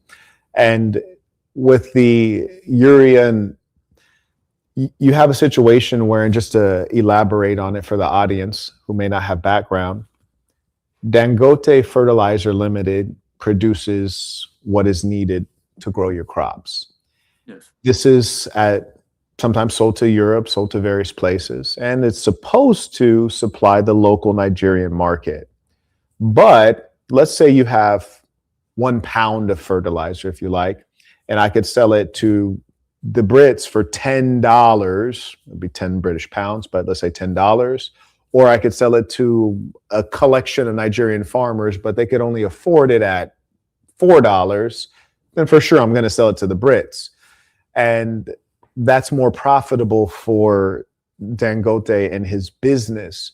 And so what you find with the Chinese model is that at some level, they're finding a better balance to that and making sure that they're serving domestic markets first and foremost. And I think that that's going to happen in the Nigerian context. And it's a struggle against pure capitalism and also nationalism. So it's capitalism versus nationalism.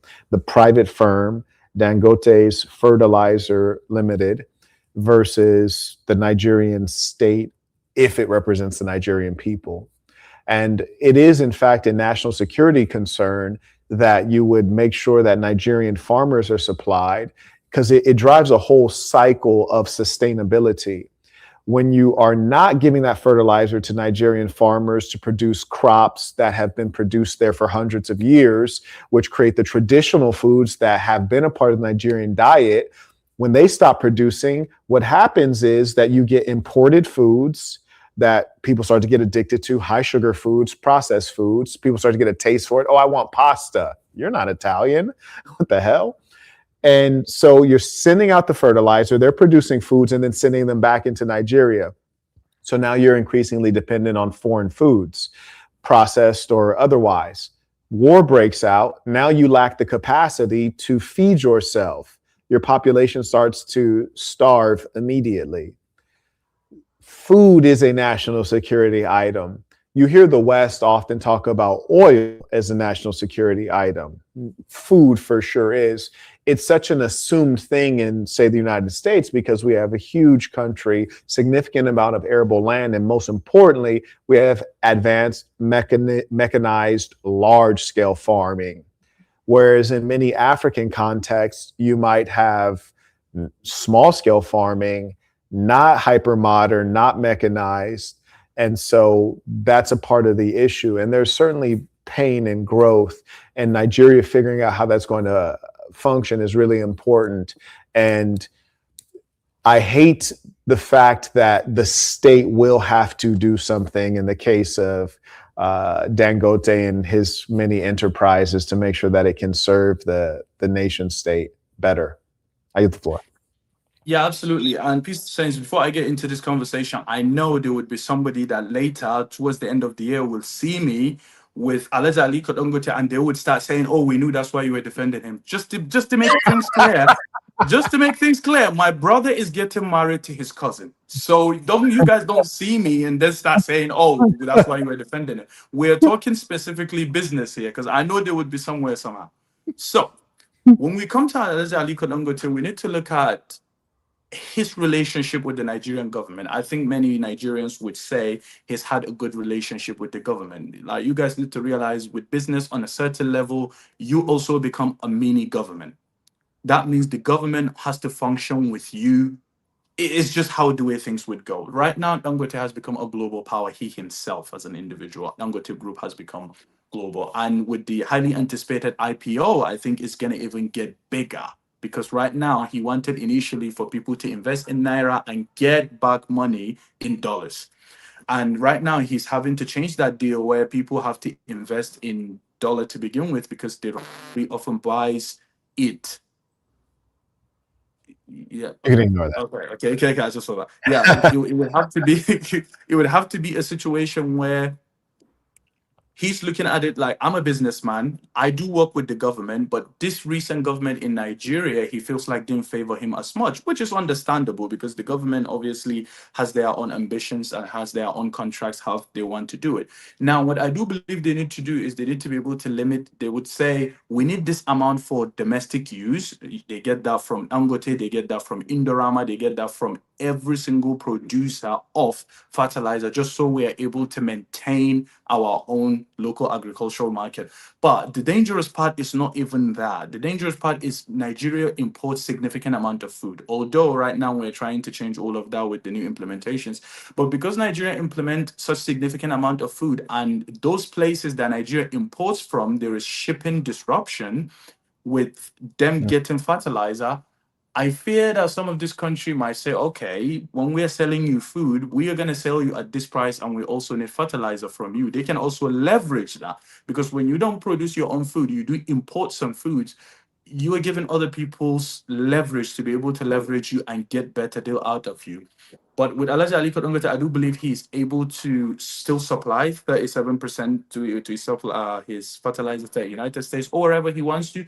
But I do think we need to have a barrier minimum where he's able to maintain that and keep it at home. But what we also need to consider is the government has to compensate him for the real price. What I do think is the government should say, we are going to be allocated this amount. We're going to buy it from you, and then the people buy from the government directly, because they have implemented something like this before during Buhari's tenure. People did abuse it, but the point is it did work to some capacity. And that goes to another part, which is corruption and integrity. And people often oversimplify corruption to being a matter of poverty. And I do not find that that is the case, because I've been to many countries that are poor.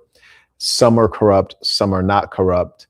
Some of the people are soulless, and other people are nation of the upright people, as indicated by Burkina Faso's tagline. And I truly believe that character education is really important.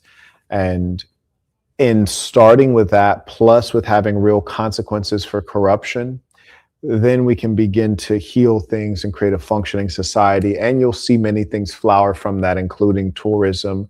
I think Nigeria has to be top of the list in terms of countries that have an underdeveloped tourism industry versus compared to like what the country is, like the scale of the country. You would think that it would have a thriving tourist industry. And this is not to say they don't have nice neighborhoods. They don't have Victoria Island. They don't have places that are just utterly beautiful. But also a developing nation has to have a crown of the empire. And We still don't see that in Nigeria, and I am excited to see it. We're still looking to see the Dubai of Africa, the Singapore of Africa, and I think that'll be coming up in the upcoming decade. And hopefully, all of you watching will be a part of it.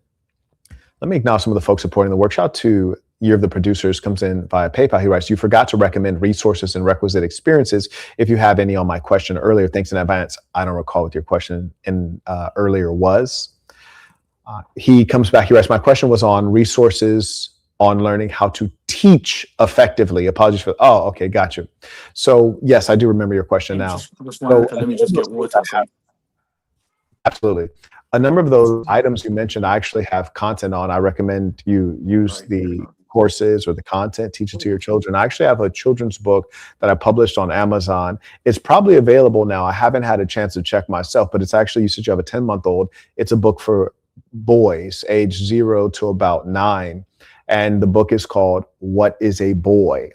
And I'm going to produce a series of children's books to solidify identity and value set in our boys. And I'm also going to have a series, What is a Girl? And so highly recommend that.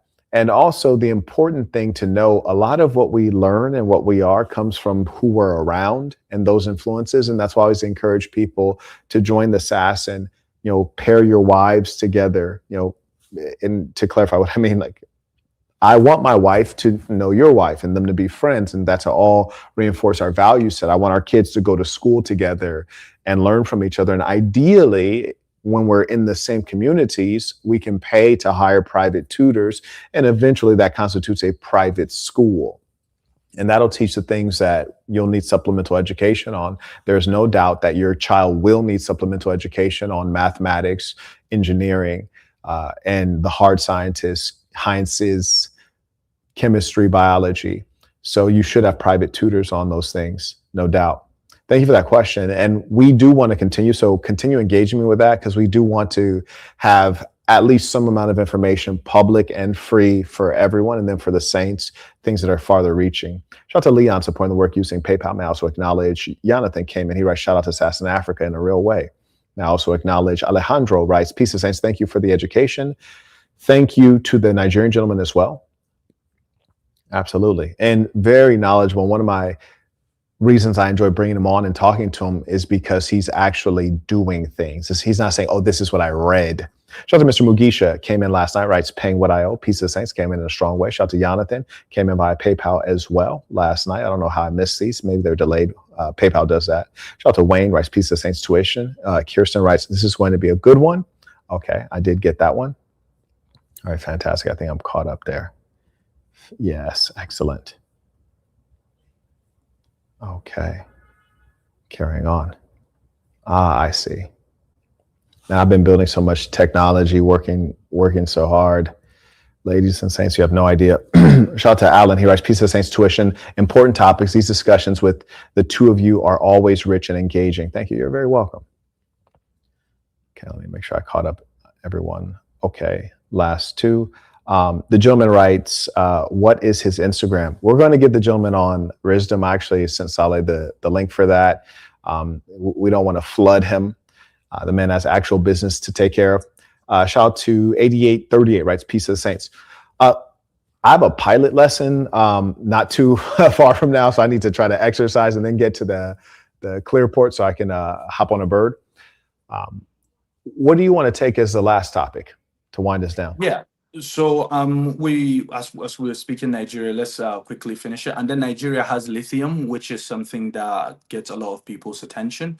Nigeria's lithium, so there is with particular lithium, there is something called pegmatite, and then there is spodumene. Nigeria has spodumene, just like Australia, which makes a hard rock lithium. So that is highly desirable. So you don't measure lithium itself. What you do, you measure something called lithium oxide. So 0.5 to 1% often is considered high amount, but for Nigeria, it has from 1% all the way to 3%, in some cases 4%, which makes it highly desirable. And this particular deposits include, say, Nasarawa State, Kogi State, Kaduna State, a couple of other places. And right now, the Chinese have already started mining it. The good thing that I think Nigerian government did is they said it needed to be in-country processed lithium. That is one of the good aspects that I do believe is excellent. They are able to concise, literally keep the market and keep jobs. So Nigeria has that huge market and is approaching. We can have that discussion some other time. But the most important aspect about Nigeria I brought up today was the two gas pipelines. So there is the Nigeria to Morocco that would connect about 13 African countries and then link it to Just real Europe. quick before you go in on that one, because we know it's a lot of Westerners, a lot of Americans watching right now. I do want to just add an important note that Tesla reached out to the Nigerian government to work on that lithium, and the Nigerian government essentially rejected them. And that's not something that's common in the African context historically. You know, they're kind of like, oh, take the money, nigga. So the fact that they rejected a very well-positioned, large American multinational corporation shows the seriousness. It shows that they're making decisions and they're in a boss position, and that I respect highly. And I'd like to see more of it. And it also, from a global politics standpoint, you said, no, thank you, America. We'll do business China, which is another statement. I yield the floor. Absolutely, which makes the Nasarawa plant that the Chinese are making one of the largest in Africa, and it's only rivaled, in fact, by the Australian lithium, which is considered one of the best. So Nigeria has positioned itself as having one of the best lithiums because we have the spodumene rocks. That means the lithium itself and the oxide, the lithium oxide is very high on those rocks. So therefore making it highly desirable. And I believe that industry itself will bring significant amount of jobs. And then we were talking about the pipes, the two pipes that we have. So you have one that stretches from Nigeria to Niger to Algeria and then connects to Europe. That's the fastest route. And then you've got the one that goes from Nigeria to Morocco that connects about 13 African countries. So the belief is that it's going to pump about 30 billion cubic feet of gas, natural gas. Do you think I should explain more of the gas and the reserves and everything? Would Yes. that be necessary? So Nigeria has about 215 TCF. That will be trillion cubic feet of natural gas reserve. So you have natural gas, and you literally have the one that gets burned when you find oil, but this one is reserve Nigeria has. So Nigeria is intending to utilize that. The total value of that gas is almost $1.8 trillion. So Nigeria is trying to connect African countries from Nigeria all the way to Morocco and then to Europe. The intention is that this is going to be delivered to over 400 million people for usage. The intention is that about 50% of that 30 is going to Europe, and then 15 is staying within Africa. And then Nigeria also is building the second pipe, which goes straight to Niger and then to Algeria, which the intention is, in both case scenario, Nigeria wants to feed it to Europe. And for people to understand, when we talk about this gas, we're talking about LNG. We're talking about natural gas, but when you liquidify it, it becomes LNG. So when you're about to export the natural gas, you then liquidate it where it becomes liquid and you store it. That turns from that amount of mass, it comes down to 1 out of 600%. So that means if you have something that's 600, you do the LNG process, it becomes 1, and then you're able to export it. But what's interesting is the mechanisms you need to be able to export it. I think Nigeria could play a massive role into doing that. But the question with many Nigerians becomes, is this beneficial for Nigeria or is this beneficial for Europeans? I do believe if utilized correctly, it could be able to bring prosperity to Nigerians and other African countries. Now, if utilized poorly, it would just be another slave master relationship where the whole country resources is just going to the Europeans because they are paying higher dollar. Because right now, what's going on with the disruption with the Russians and Qatar, which used to be the supplier for the LNG for many countries, has been disrupted due to this Iran war. So Nigeria is positioning itself to be able to say long term, be able to take that over. That would take a lot of implementation. I do think the projects themselves are good projects. This is controversial take, but the projects themselves are good projects if utilized correctly. This is the time that I think Nigeria would be able to say to the Europeans, like, listen, now we're going to need a nuclear power plant. You remember, before you get to the nuclear side of things, you always should demand the plants. You could say, you know, for this pipe, we're going to require a nuclear power plant so we're able to power our industries. Because I do believe if Nigeria has constant electricity supply, the country would be able to prosper highly. So That's one. The other pipe just goes straight to Niger, straight to Algeria, and then connects from Algerian pipes straight to Europe. That one could be used by the Europeans when Nigeria use it to generate money. But I think that needs to be watched closely, and it needs to be for every amount of gas that we send you, the money we get back. Transparency in the Nigerian government where that money is going to would be the most important aspect of that project. And you mentioned the Qatari aspect and the fact that the distribution of this LNG is interrupted by the war with Iran, which was started by the United States and Israel. And curiously, this could position Africa as a power player. Just the ability to turn off the gas and energy exports is power, which means that with that, you must have a military. The Nigerian military is fundamentally incompetent, or I shouldn't say incompetent, ineffective. And what's worse is that they only produce small arms. We're talking AK-47 kind of situation, no missiles, no drones at any significant level, which the model we should be observing right now is Iran. You need underground stores. You need to utilize any mountainous terrain you have. You need to produce your own weapons in-house. The fact that they're importing weaponry, they're importing know-how, and they're collaborating with the American military, that means that you don't have control over your resources ultimately. That means that you cannot actually negotiate your contracts. Muammar Gaddafi is the best example. When the contracts for sweet crude oil were renegotiated and Italy didn't like the terms, all of a sudden Muammar Gaddafi turned into a bad guy again. And next thing you know, their air force is getting bombed on the ground. And now he's gone. And I'm guessing that the oil's flowing again, just like with Venezuela. All of a sudden, Maduro is gone. America's taking billions out and nobody knows where the money's going. So in the case of Nigeria, in parallel with the development of these damn pipelines, exporting out this all of these resources, whether literally or figuratively, the question is, where is the military development? Like, we're developing all of these mines, we're developing infrastructure to transport goods. We must be also in parallel developing domestic arms production. And I hate to say it because I truly don't think that's the nature of the African, to be investing money in murder. But when you're dealing with the Europeans, you have to. But I agree with you that these are phenomenal opportunities. But I want everyone to notice how freaking clever the Europeans are at making sure that they get what they need. They're like, we need LNG, we need oil, we need this, we need that. Oh, yes, let's build these pipelines. Let's pull everything out of the African earth and bring it over to the Caucasus Mountains ASAP.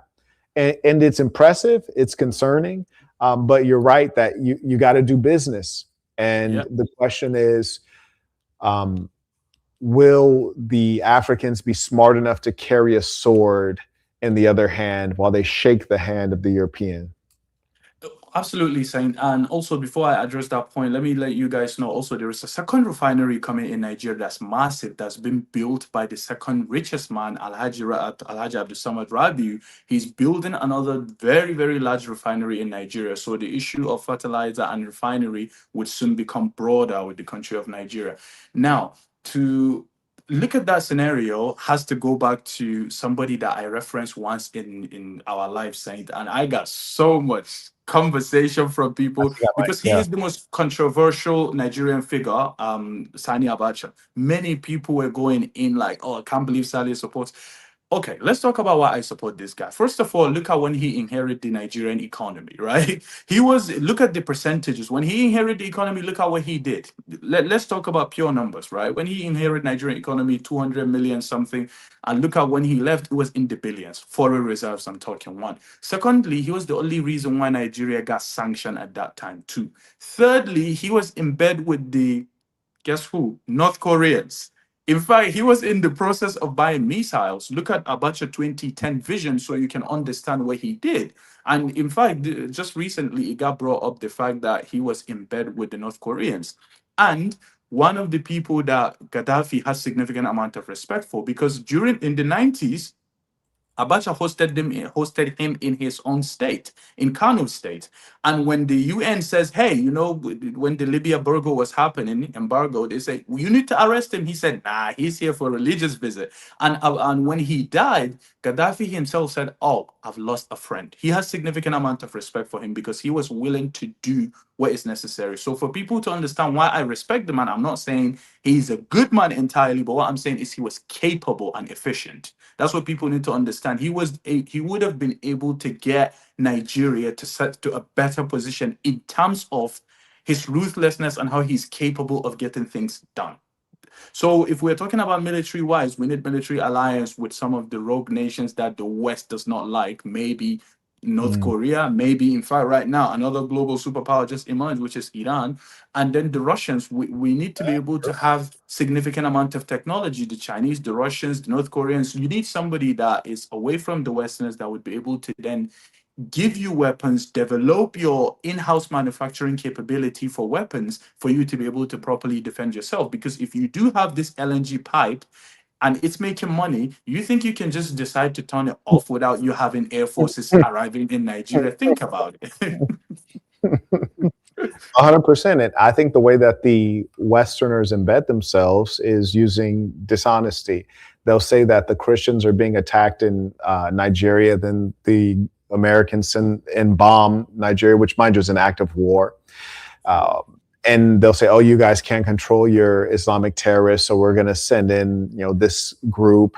And sometimes they'll send in special forces to train the Nigerian officers and then let the Nigerians handle it directly. But what you don't realize is that this is how coups occur. So what happens is the American, and they did this in Haiti as well. The American military goes in, they train people, which is to say they create relationships with high-level military leaders. And then when they need someone to flip, they say, "Oh, hey, Saleh, we've been good friends for 5 years. I know you know how to run a country. I know you know how to run a military. You can keep this place safe. We're gonna give you $10 million, and we'll give you, this many bars of gold. And here's what we need you to do." What incentive do you have to not do it? Oh, they're like, "Oh, and by the way, we'll support you. You'll have all the money and all the international PR. We'll help you with this." So that's one of the challenges in playing ball with the West. I agree with you wholeheartedly. One thing people don't remember about China is, yes, China was a backwater, and they were developed by the Soviet Union, today what you would call Russia, and they've outpaced the Soviet Union. But there's no doubt that ideologically and in terms of sending engineers, they were developed by the Soviet Union. That is the truth. And then later on, they learned things in the 1980s. Deng Xiaoping enacted economic reforms that kind of gave them more of a hybrid economy. There's also an individual in the live chat who thinks he's a genius, and he is not a genius. We double down on, no, we don't accept white ideologies. Marxism is one of them. And I'd be happy to debate you. You can send me a DM, but what we won't do is we won't allow you to spread white ideologies in our live chat. So, you can stop with the persistence on, you haven't read Marx. No, actually, I have read Marx. Yeah, actually, I have. And we will not accept white ideologies. Thank you. Carrying on. I yield the floor. So absolutely, saying it's one of those scenarios where that is what Nigeria needs to do. We do need some alliances away from the West to be able to have all of our weapons deposit and to be able to defend. Now, what's scary to me is lately, I thought we got rid of this, but it's coming back. This religious war. I do think the new tool that the West is certainly implementing in Nigeria is the religious war. Because right now you do have people that are saying, the country needs to be divided. The Muslims, they want to take over and implement Sharia law, this and this and that. The minute that conversation starts happening, the enemy is looking at you thinking, we have the tool. What did we notice in Plateau State? And for many people to have this conversation, I've been to 22 states in Nigeria. So I've traveled very vastly in Nigeria and within African countries, a lot of them, because I've went there to do business. And one thing I can tell you is in Plateau State, majority of people almost speak the same language.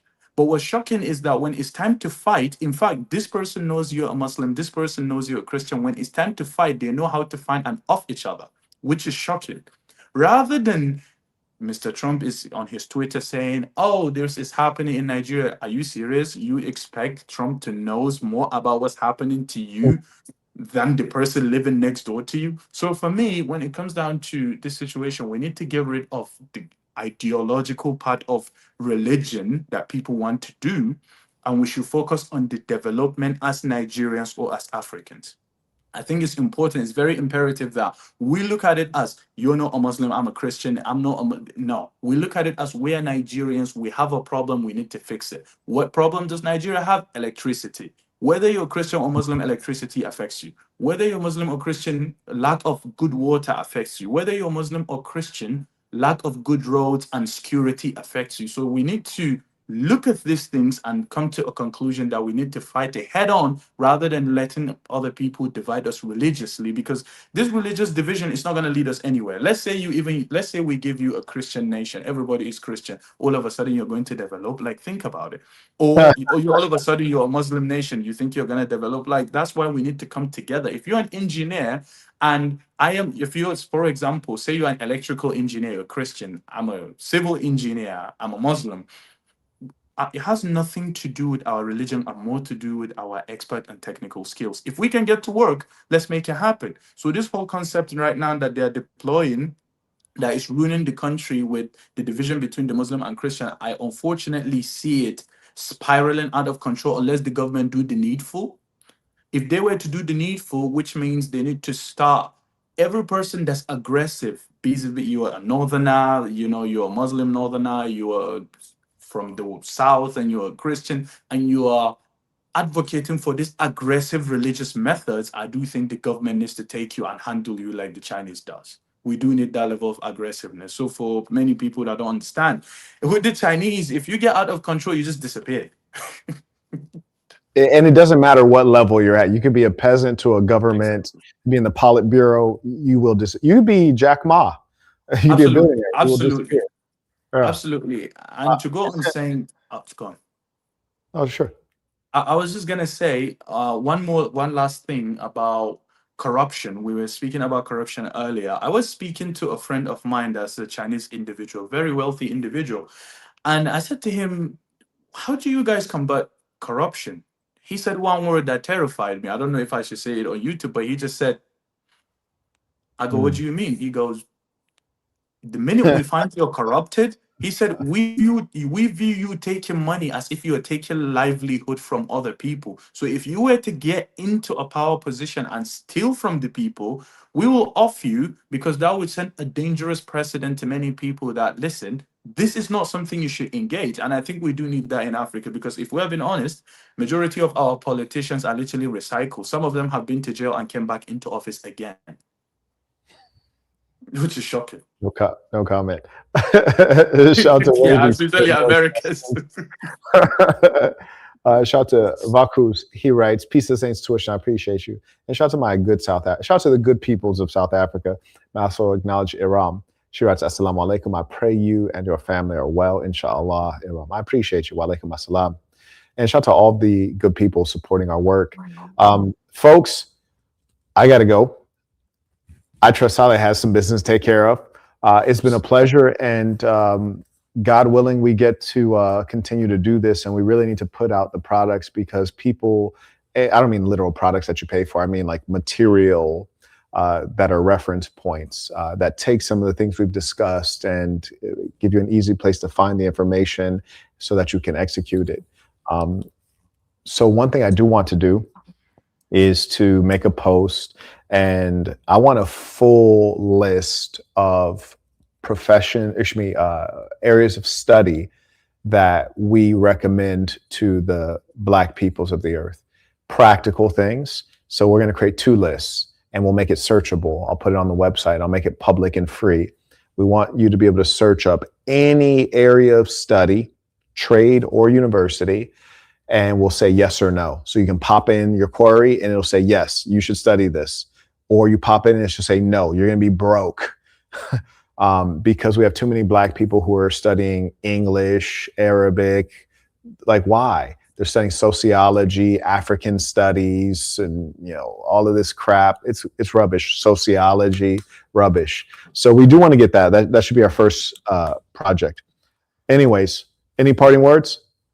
Absolutely, Saint. And I do think it's a beautiful conversation that we've had so far. And we would be able to bring more conversations about whenever big deals are happening in Africa, because I believe, like I said initially, it could be either liberate, like to liberate Africa or to enslave Africa. So with us doing some of this analysis and gathering all of the saints, we would be able to consolidate and have more meaningful impact in the continent of Africa. Absolute pleasure for having me, Saint. I sincerely appreciate it as usual. As always, peace to the saints.